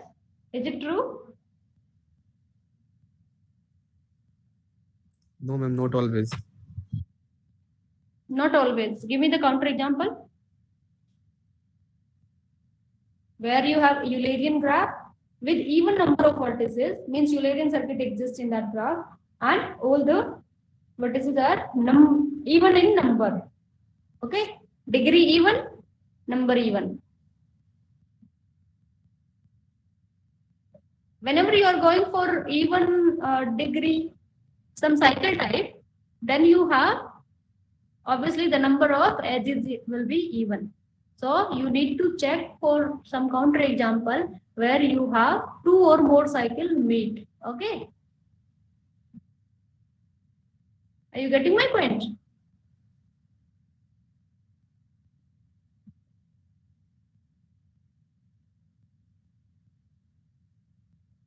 Yes? Hello. I'm just saying, am I double? Yes, ma'am.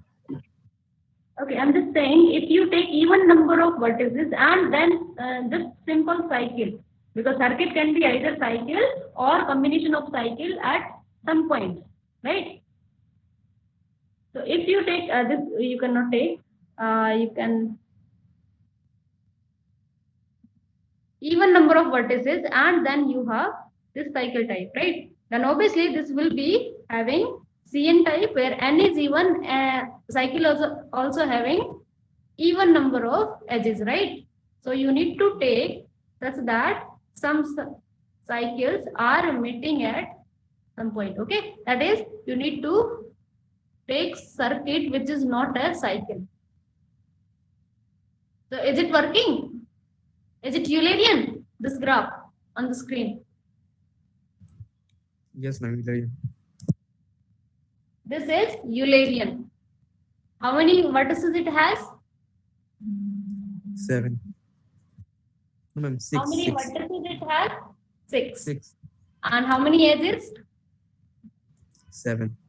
7. So we had this condition is true. This graph is Eulerian.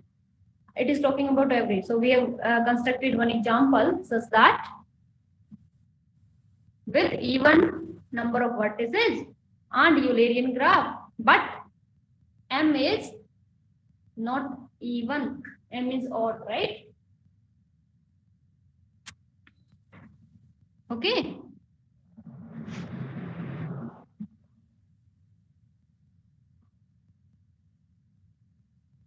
Clear? So that's where we complete this 1.2.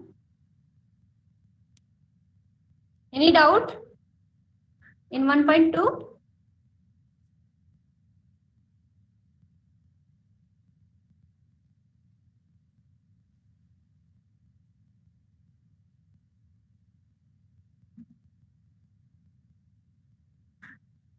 Yes, any doubt in 1.2? No, ma'am. No. Okay. So I have discussed about degree now. Yes, ma'am. So 1.3 is all about vertex degree and counting. So degree I have already defined, so I'll just quickly again define it. Degree denoted by degree of V in G, or simply degree of V, DEG, or D of V in G, or D of V. Okay, anything you can denote. Okay, so the degree, how I define, this is the number of edges incident to that vertex. Okay, and this is in the multigraph and simple graph, not in pseudo. In pseudo graph, whenever there is loop, we count it twice. Okay, because we count this one is incident and this one is incident. So one loop accounts for 2 degree. Okay. For example, in this graph, what is the degrees of F? It is 0, no edges incident. For E, it is 1. For D, it is 4 number of edges. For A, 2, C, 2, B, 3. Okay. And isolated vertex, I already defined. A vertex with degree 0. Okay. So here, can you find any isolated vertex? F. F. And end vertex will be a vertex with degree 1. So tell me one degree vertex in this graph. E. E.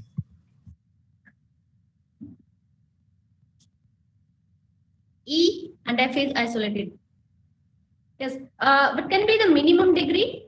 Minimum degree over here in this graph? 0. 0. And can it be negative in any graph?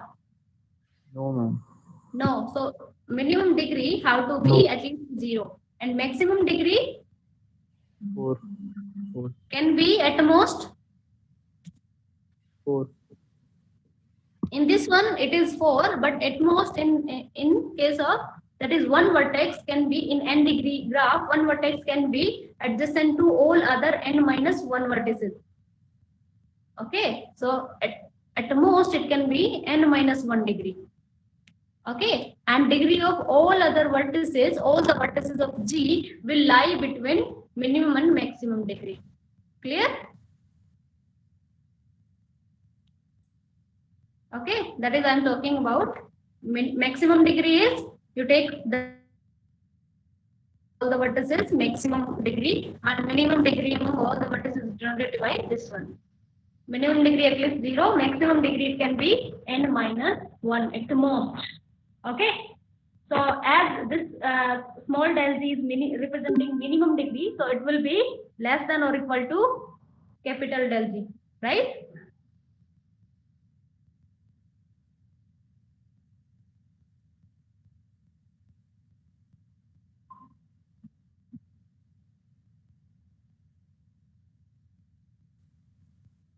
Clear?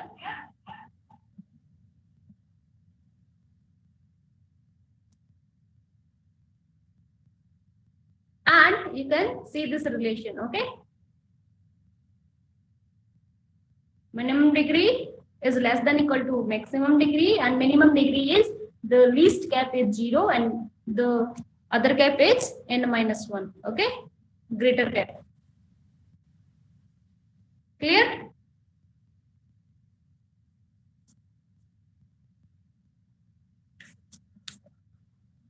Understood or not? Yes, ma'am. ma'am. Understood. Up here, we'll continue.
Good afternoon, all of you.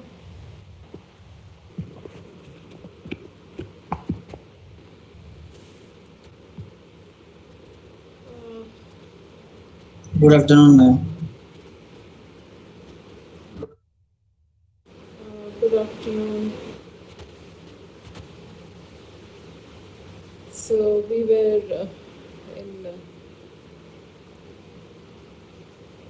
non-verbal communication. We were talking about non-verbal communication, I suppose. Am I audible to all of you? Yes, ma'am. Okay. Uh,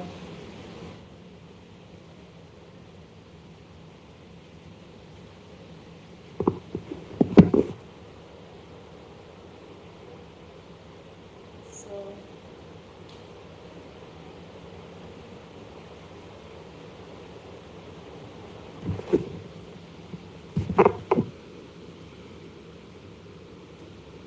we talked about the adapters, emblems, and illustrators. Have we talked about that?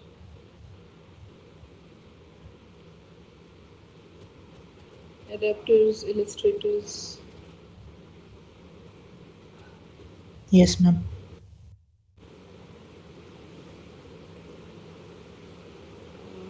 Okay, so where exactly were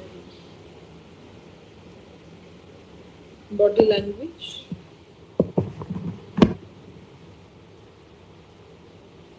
Yes, ma'am. We will doing that. Sorry. We were doing body language. Okay.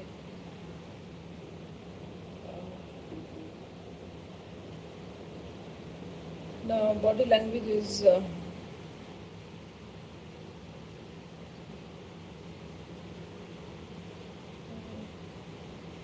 trying to join from my system, but somehow I'm not able to.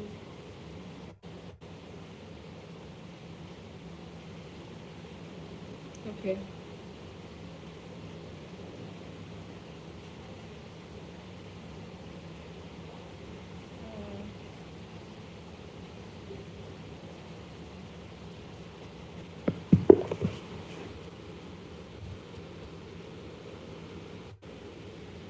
Now, body language is our physical behavior as opposed to words, where we use our physical behavior to convey message, and this can be done through the movement of hands, gestures. You have not shared the screen. I'm not audible. You have not shared the screen.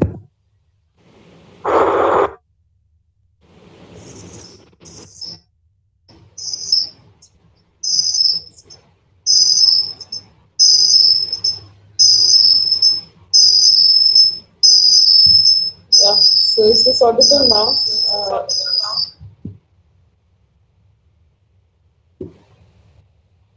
Is the screen visible? Yes, ma'am.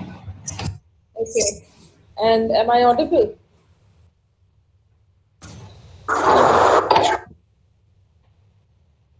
Okay. I was really upset because just heard during lunch that Rohit Sardana is no more. So I was really, really very upset with that news. I mean, so many people are, we are losing out on so many people and feel so helpless.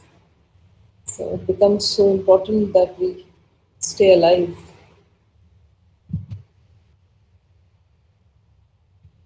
I think all of you know who Rohit Sardana was. I mean, आज तक main anchor.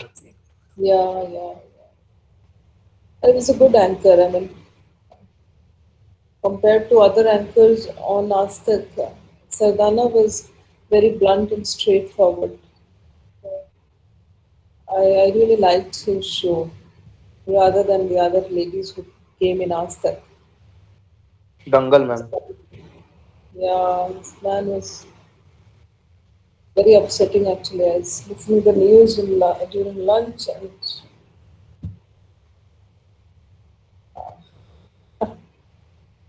can't help, no, part of life. So, okay, let's carry on with body language. So, the show must go on. So,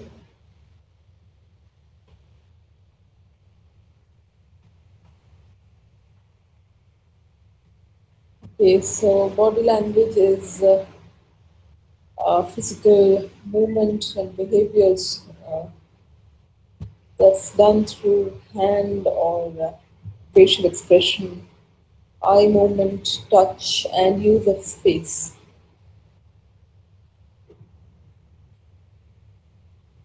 Movement is the way you move your arms and legs, like walking quickly or slowly, or standing, sitting, fidgeting, and all this can convey different messages to onlookers. So when you're sitting still and paying attention in a meeting, it conveys respect and attention. Our body language, the way we sit, the way we stand, the way we move around, uh, the way we gesture our hands, all this indicates something.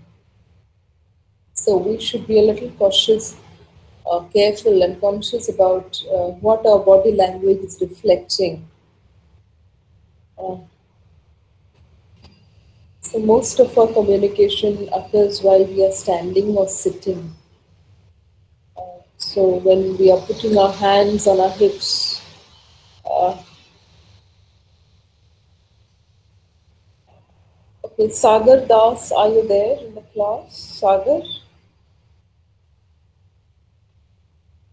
Sagar Das? No. Pralab, are you there? How many of you are there of 62? Pralab? Not there.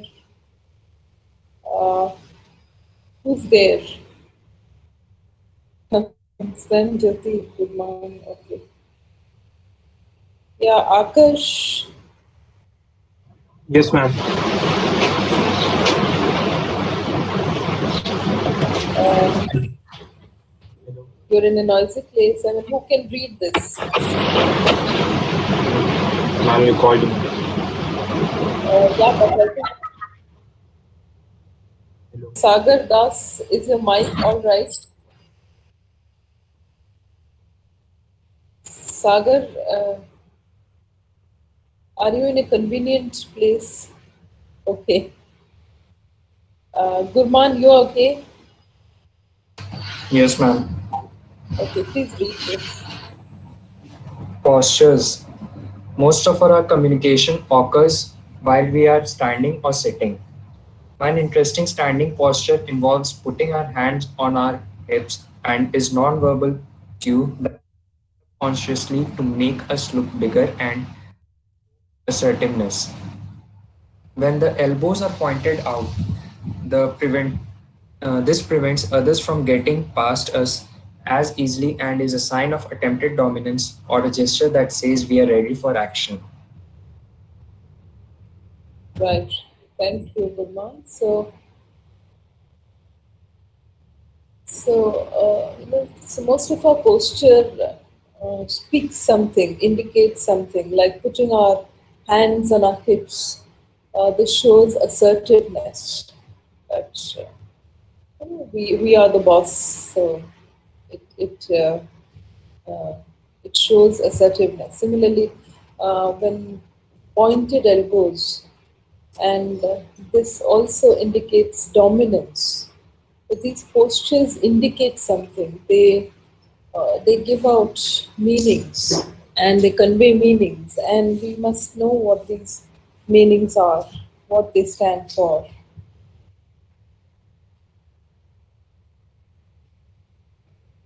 Yes, go ahead, Gurman. In terms of sitting, leaning back shows informality and indifference. Straddling a chair is a sign of dominance, but also some insecurity because the person is the vulnerable front his or her body, and leaning forward shows interest and assertiveness. Okay. Attentiveness. Well, yeah. Similarly, leaning back shows informality or indifference. Leaning forward shows interest and attentiveness. So when you're attentively listening to a lecture or to a talk, you lean forward rather than leaning back.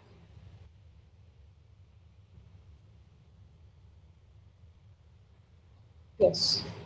Anyone else who's conveniently positioned who can read? or will Gurman do all the reading? Anyone else would like to, would volunteer? No one. So Gurman, you go ahead. Yeah, please do Yes, the ma'am. honors. The Okay. way you sit or stand can also communicate your comfort level, professionalism, and general disposition toward a person or conversation.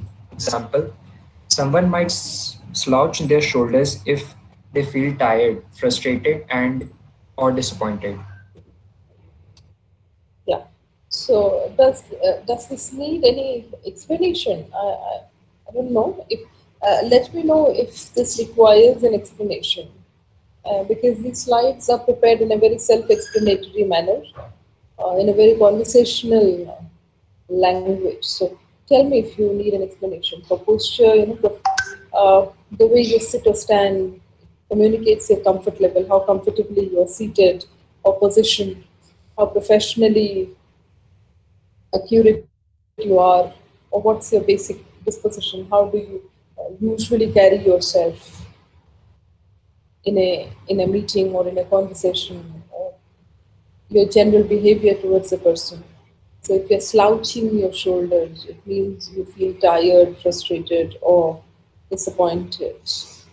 Okay, so who all raised Akash, Achyut, Pranab, anyone, go ahead, read this gesture.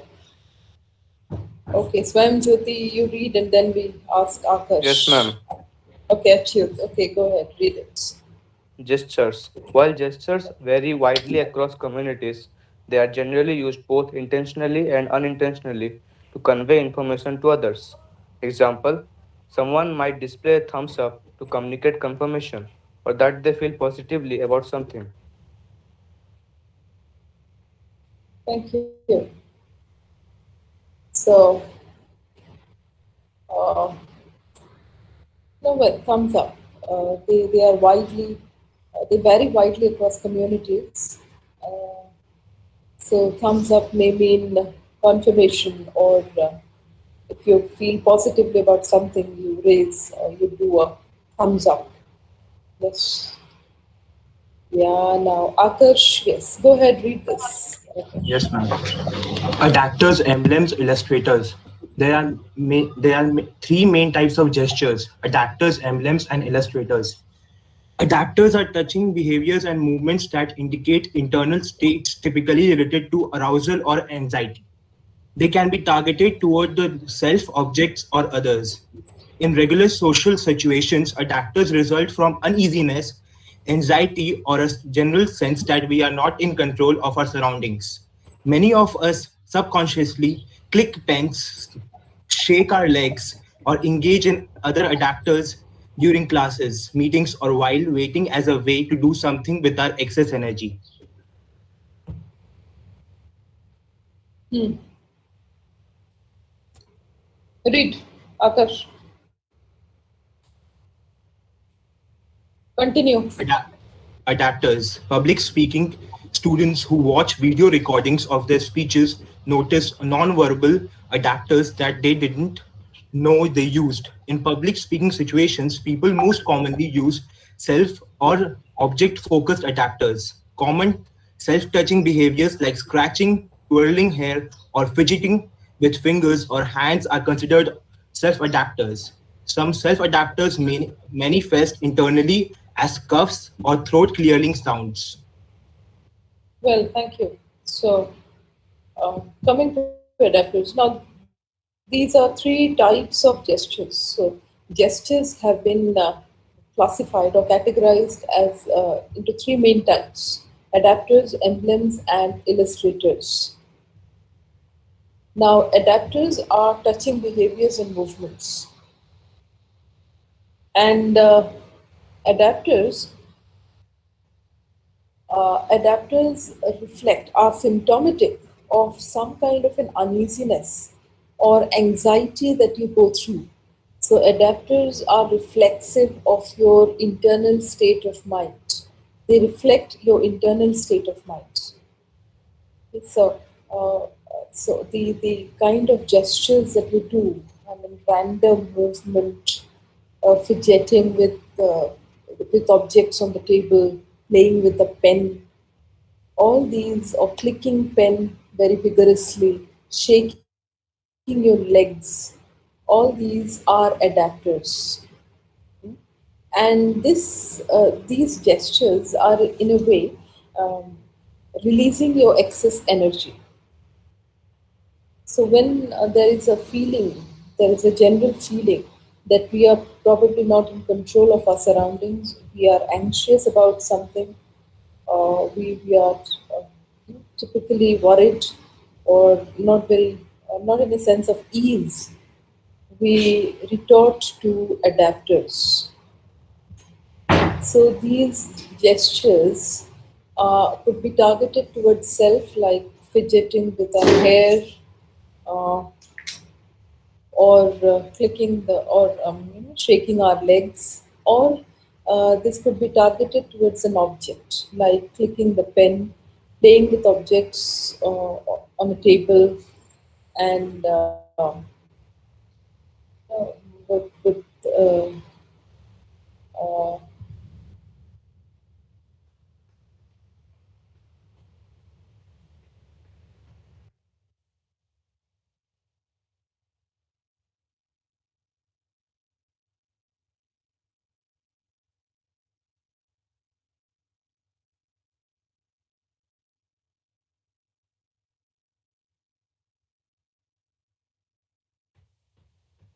yeah. So adapters are yeah. So I was adapters are either targeted towards the self, objects, or others. So when you are playing with an object, a paperweight, a pen, clicking pen, or doing something with some object that is targeted towards an object. But when you are doing it vigorously, shaking your legs, uh, playing with your hair or fidgeting with your hair, all these are adapters which are targeted towards the self.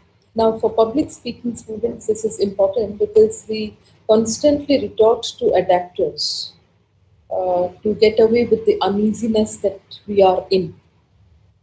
So we usually cough or clear our throat. So all these are some kind of a manifested form of adapters, or self-touching behaviors like scratching your nose, fidgeting with fingers or hands, twirling your hairs. These are all uh, adapters.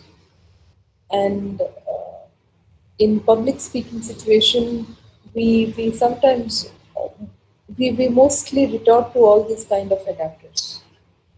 It could be object focused or it could be self induced. Any of them. So these are adapters. And please understand the difference among these three terms. This is important. The difference among these three terms. So all these three terms are gestures, are important gestures. Now adapters are something um, which is symptomatic of our internal anxiety, and we just need to release those the anxiety or uneasiness. So we uh, start getting into some kind of a self-touching behavior or playing with objects. So it could be object-oriented adapter or self-induced adapters, anything. We would either cough, we would either clear our throat, fidget with our fingers, vigorously shake our legs. These are all adapters, self-induced adapters. Now, object-focused adapters is like clicking pen or some other behavior that you do. These are adapters. Now, coming to emblem. Emblem is okay. Pranab Naik, read this. Are you there in the class, Pranab? Yeah. Great. Yes, ma'am. Am I audible now? Yes, you are. Yes. Okay. Emblems. Emblems are gestures that have a specific agreed on meaning. The raised thumb, the OK sign with thumb and index finger connected in a circle with the other three fingers sticking up, and the raised middle finger are all examples of emblems that have an agreed on meaning or meanings with a culture. Emblems can be still or in motion. For example, circling the index finger around the side of your head says he or she is crazy. Yes. So emblems are gestures that have a specific agreed on meaning. Adapters do not have a specific meaning. They are just reflected, or they are a reflection of your anxiety, of your internal mental state. They are manifestation of your internal mental condition. But emblems have an agreed on meaning which are culturally conditioned. So the meaning that we take or we understand from an emblem, from an emblematic gesture, may not be the same for another culture. So what is agreed on in our culture may not be the same for another culture. But emblem is an agreed on meaning. For example, the OK sign. The OK sign is where you circle your thumb and the index finger. That's an OK sign. Now, when you indicate this, that is an agreed on meaning that it is okay or excellent or nice. So, okay, that has an agreed on meaning. Similarly, when you want to say he or she is crazy, and you don't verbally say that, articulate that, but you simply gesture it. What do? You circle your index finger at the side of your head, and that means to suggest that he or she is crazy. Now, this is an agreed on meaning. We all understand the meaning. So, there are certain gestures called emblems which have an agreed on meaning and which people from the same cultural experience can understand. That's an emblem. Now, coming to Illustrator, and who's reading this? Kuljit Singh, are you there in the class?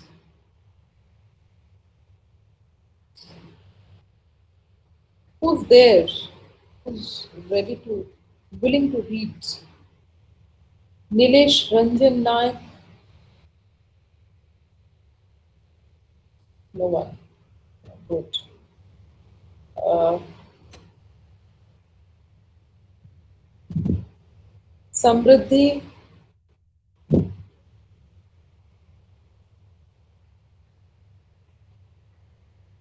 All are having an afternoon siesta post lunch. Saurabh Deshmukh? Very good. Who's there? Harshay? Yes, ma'am. Yeah, please go ahead, Harshay. Read it. Illustrators. Illustrators are the most common type of gesture and are used to illustrate the verbal message they accompany. For example, you might use hand gesture to indicate the size or shape of an object. Unlike emblems, illustrators do not typically have meaning on their own and are used for more subconsciously than emblems.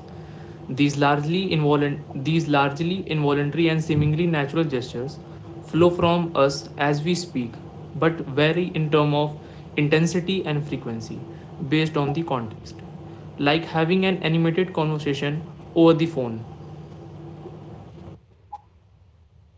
Okay, so illustrators are gestures again, but they're used to accompany your verbal message.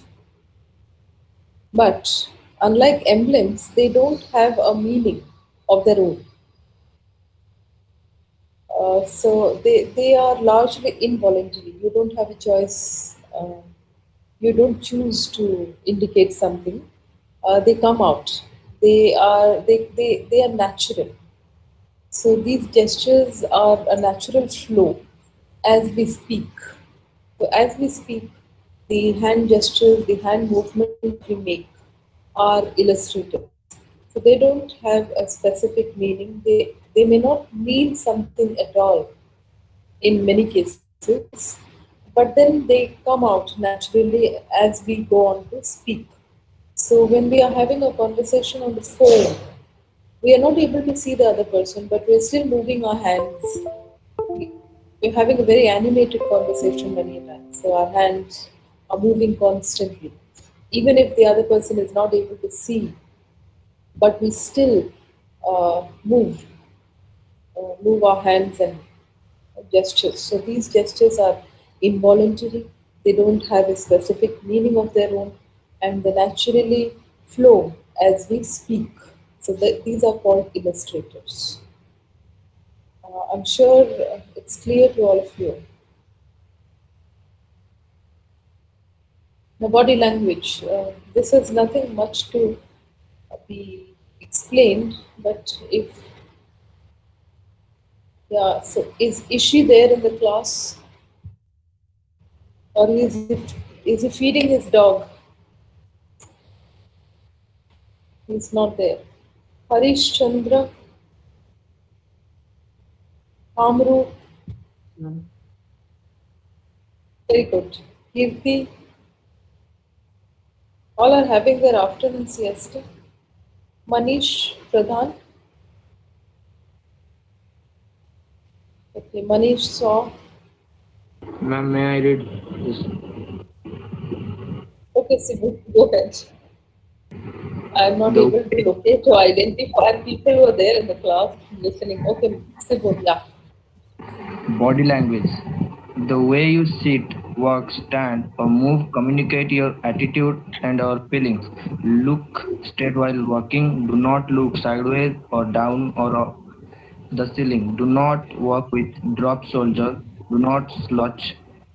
Avoid dragging your feet on the ground while walking. Avoid sitting cross-legged. Keep one foot ahead of the other if it gives you an appearance of ease. Do not sit on the edge of the chair. It reflects uneasiness.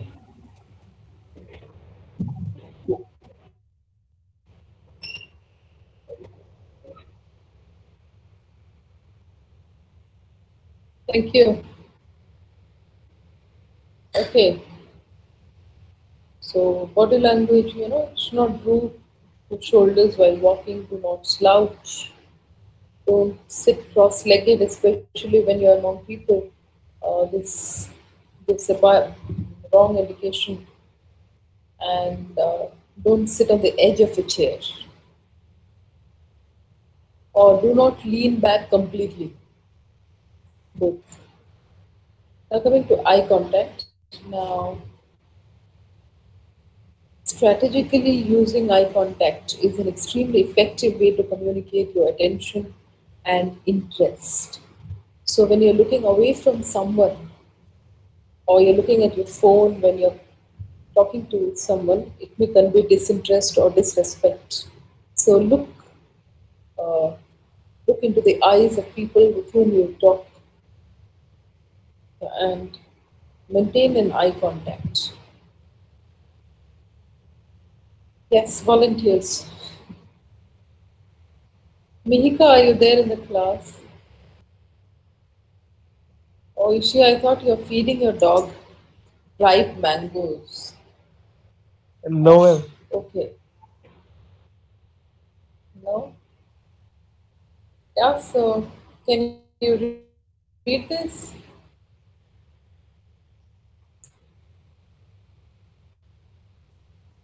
Will you be able to read it? Yes, Deep, yeah, please. Please.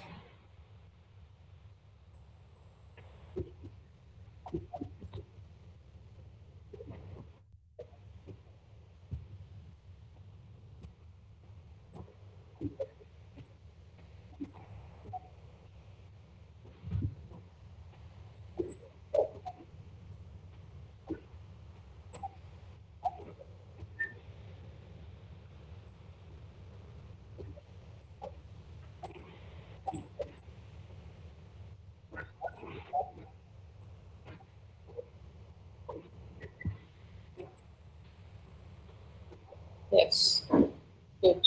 So eye contact has a lot of functions.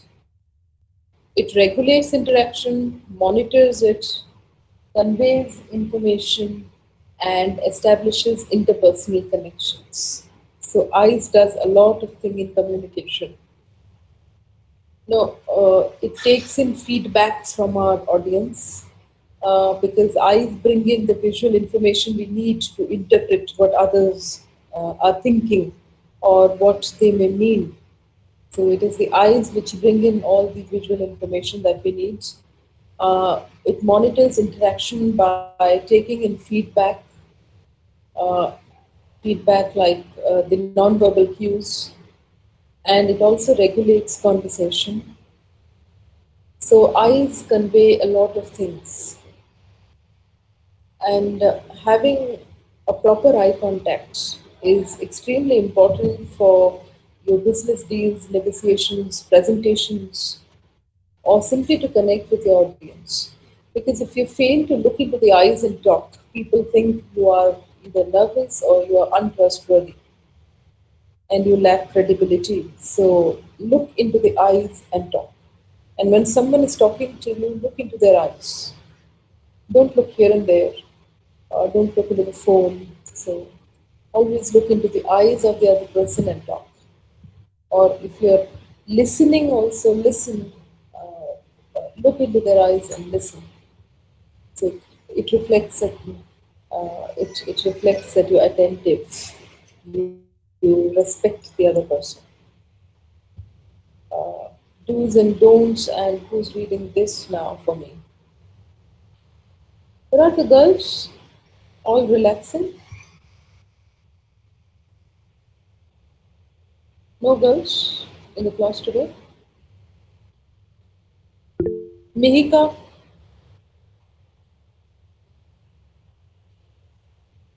Yes, afternoon siesta. Very good. Yeah. See, none of them are there. Okay. Maybe having afternoon siesta, applying mehendi.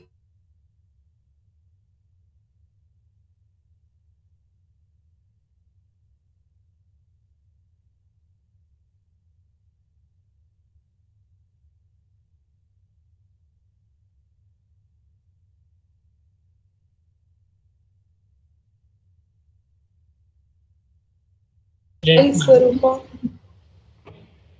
Yes, ma'am. What happened to you? Swati? Ma'am, I'll read. Sagar, you were listening? Yes, ma'am. I Yes, can I. read now. Now, Yes, ma'am. it's okay. I can read now. Okay. Okay, let's Sai Swarupa finish. Yeah, Sai Swarupa. Go ahead. In the Good, you are large awake and attentive. do's and don'ts. In a large gathering, keep looking in all directions and not just gaze a single individual. Reflect confidence through your eyes while listening to others. Look at them and try to understand their nonverbal gestures. Yes. So look at them, try to gaze in their non-verbal, try to take in the feedback cues, their non-verbal gestures, and you must reflect some confidence in your through your eyes. Important. Yes. Sagar. Yes, ma'am. One of the most common forms of nonverbal communication is facial expression. Using the eyebrows, mouth, eyes, and facial muscles to convey can be very effective when communicating both emotion and information. Example, someone might raise their eyebrow and open their eyes widely if they feel surprised.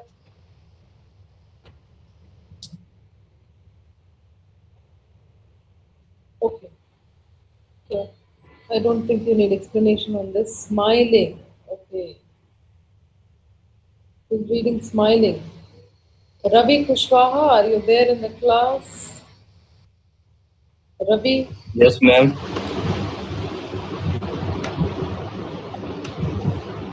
Yes, Ravi. Yes, ma'am. Please read this. Smiling And the when you DP meet also some. says smile, so yeah. Smile. Smiling when you meet someone conveys friendliness, acceptance, and openness. Smiles are powerful communicative signals, and as you will recall, are a key immediately behavior. Although facial expressions are typically used Hmm. as innate, yes, ma'am, typically views as innate and several are universally recognizable, they are not always connected to an emotional or internal biological stimulus. They can actually serve a more social purpose. Yes, so smile has a lot of things to do, and smile also improves your face value. It conveys friendliness, acceptance, and openness. Hmm. Smile has a Yes. powerful effect. You feel better, you will improve your productivity, you will encourage collaboration. Smile is Hmm. contagious. Hmm.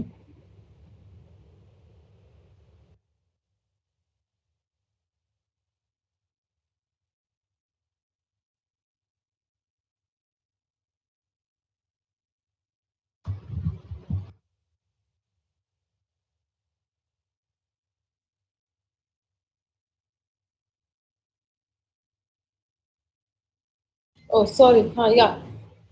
Okay, so smile. What does smile do? Smile has a powerful effect, makes you feel better. You will improve your productivity. You will encourage collaboration, and finally, smile is contagious. So if you smile, your friends smile back at you. So it is contagious. Okay. Just wanted to know who's coordinating for your lab activity. Who's the coordinator? Anisha is the coordinator, Where is ma'am. Anisha today? Yeah, where is she today? I okay, okay. So have you finished all your groups? Is your face off done?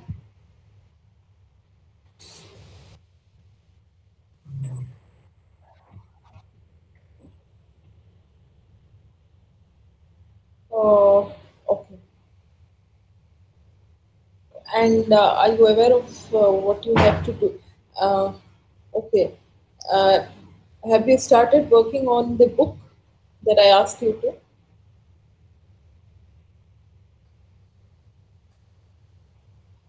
The book review? Have you procured the book? Ma'am, you So said in the you will next lab, you're explain. going to tell. Okay.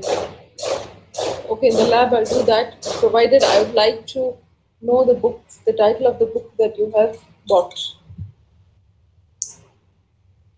Right. Coming back. Okay, facial expression. Yeah, Shivam, go ahead, read this. Yes, ma'am. Facial expressions. Our facial expressions are a good indicator of our emotions. Our faces reflect it well if we are angry, sad, happy, or amazed. Do's and don't while interacting.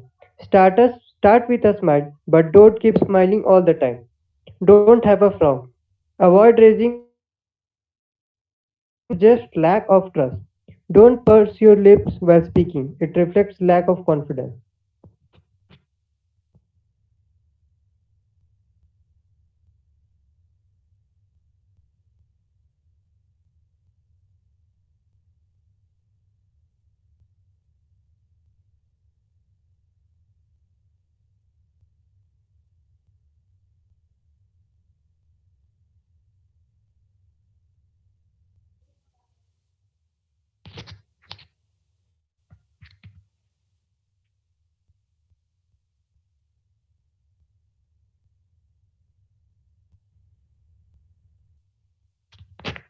Some people Oh, also use sorry. touch. Yeah, go ahead. Go ahead. Read.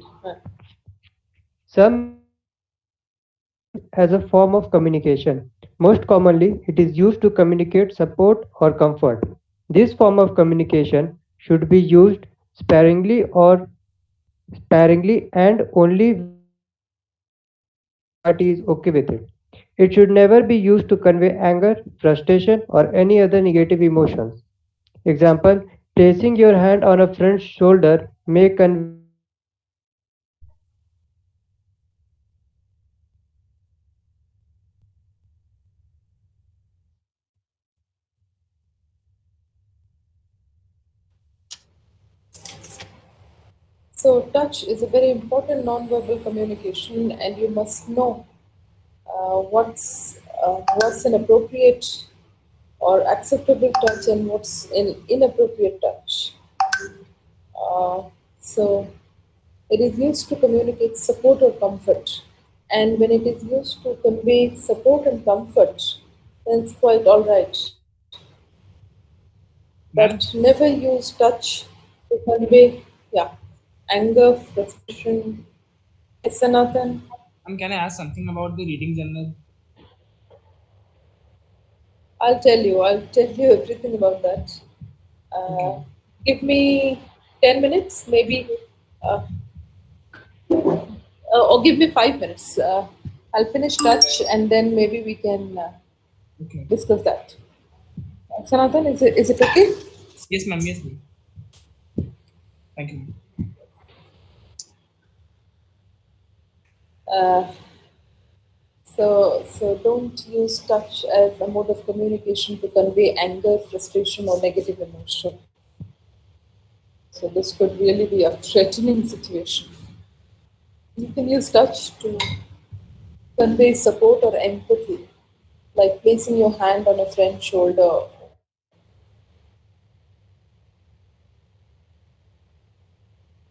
appreciating.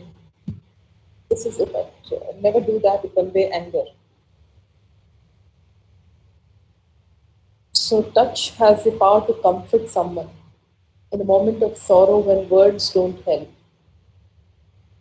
But this positive power of touch is countered by the potential for touching to be a threat to be threatening because of its connection to inappropriate behavior. So touch is also often related to inappropriate behavior, and you must be careful. You must know, you must understand or identify which kind of touch is good, which is not, which is appropriate, which is inappropriate, especially in the workplace, because this would amount to sexual harassment. So you must understand what's inappropriate touch and what's not. So uh, a lack of non-verbal communication competence related to touch could have negative interpersonal consequences. So if you don't understand which kind of touch is inappropriate, this could have negative interpersonal consequences. So touch is necessary for human social development. Socially, we should touch each other in an appropriate way, but it could be threatening at times. So you must understand the very subtle difference. It could be welcoming, it could be threatening also. And anyways, COVID-19 has taught us to stay away and not to touch anyone. So that's another form of social distancing, so another form of not touching people. And in the Indian scenario, long back, we had this social construct of untouchability where we're not supposed to touch people from Dalit community, but now I don't think we practice untouchability anymore. So touch is a very important non-verbal communication. It conveys a lot of things, layers of things. In the Indian context, it relates to untouchability as a social taboo. In America, it amounts to racism. So the white people not touching the blacks. But in a workplace, in a global workplace, we have to understand the importance of positive touch vis-a-vis inappropriate touch. So there are different layers as to how touch communicates as an important non-verbal communication.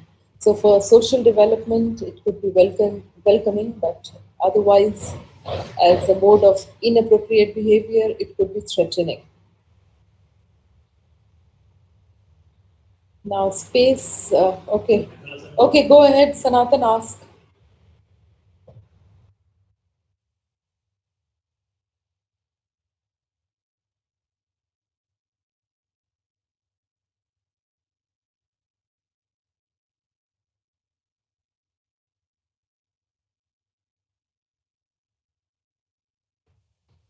Queries related to the book review.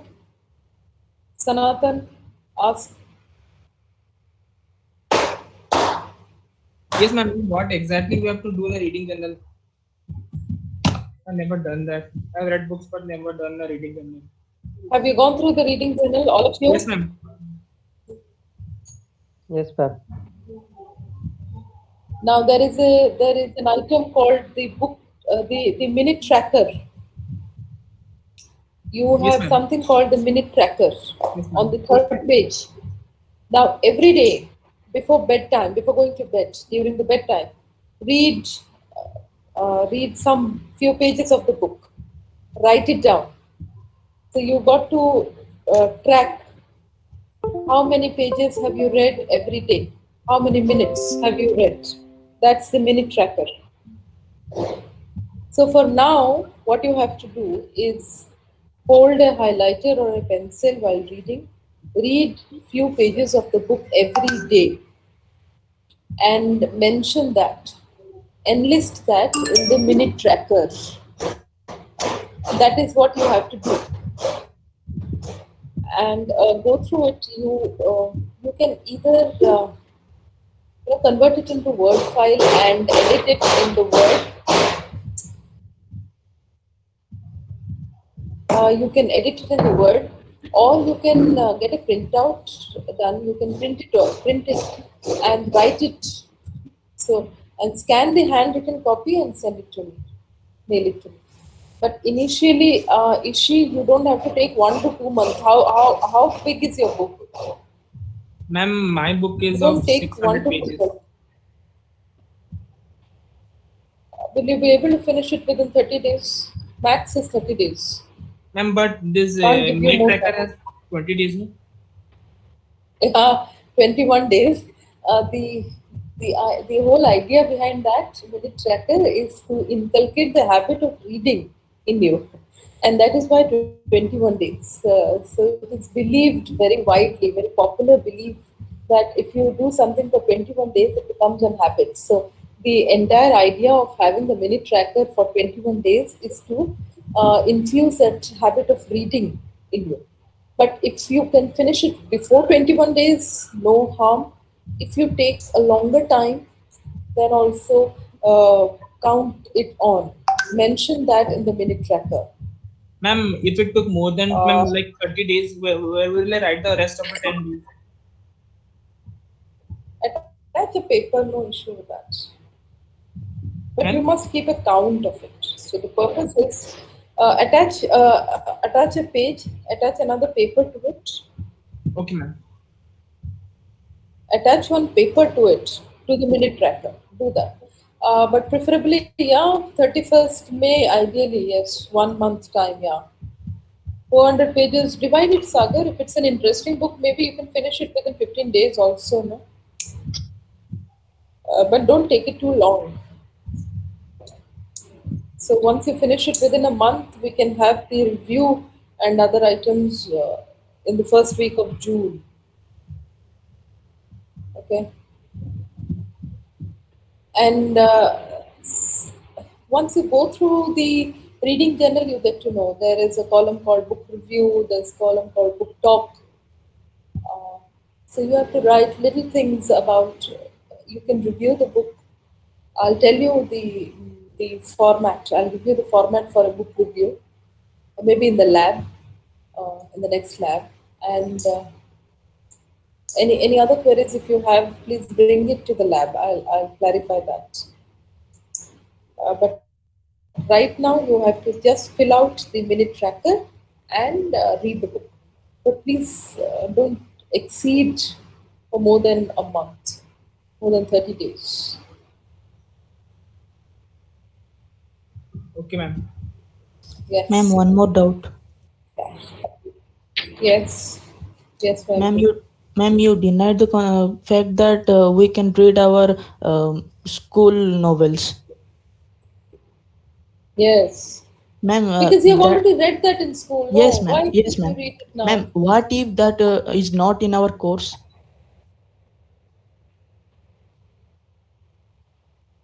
Which course?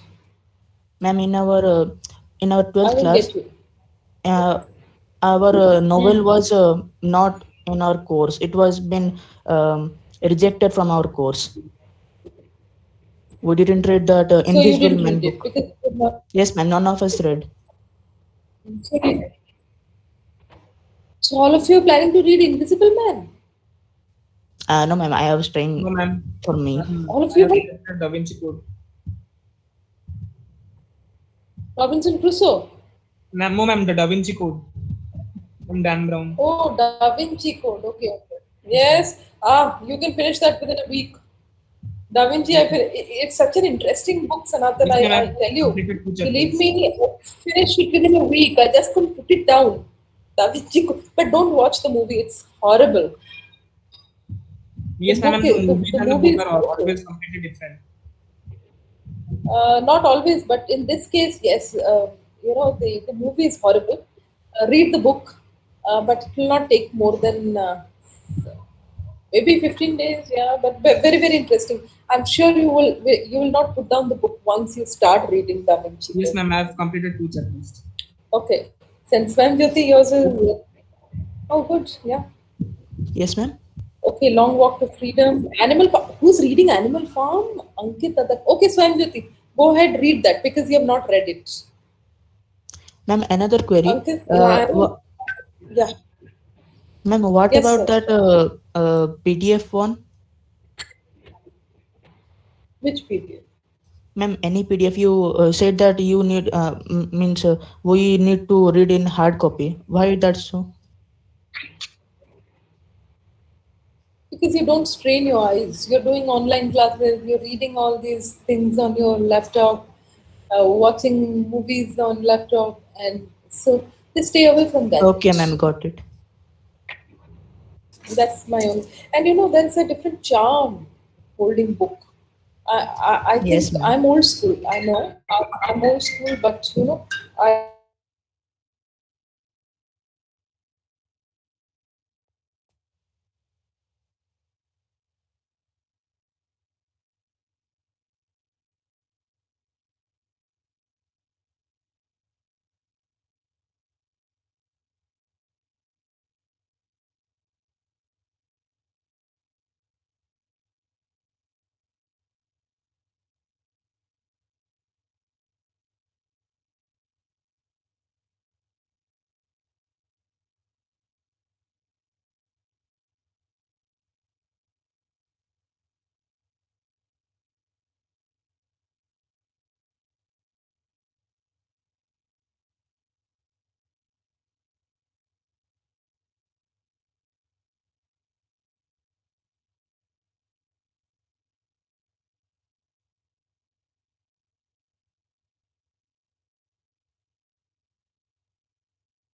Yeah, sorry. I just got disconnected.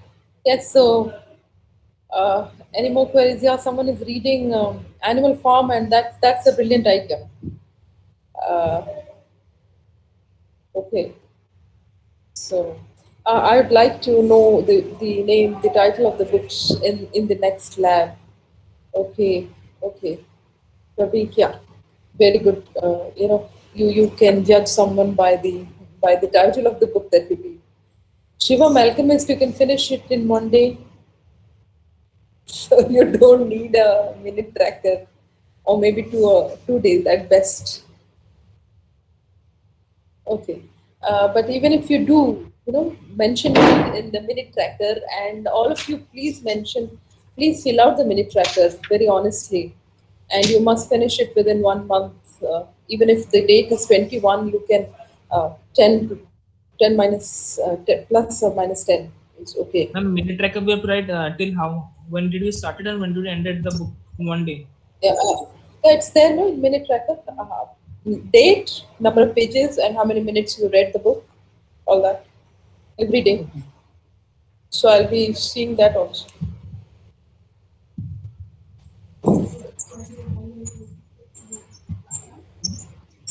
Okay, Harsha, I'll send you.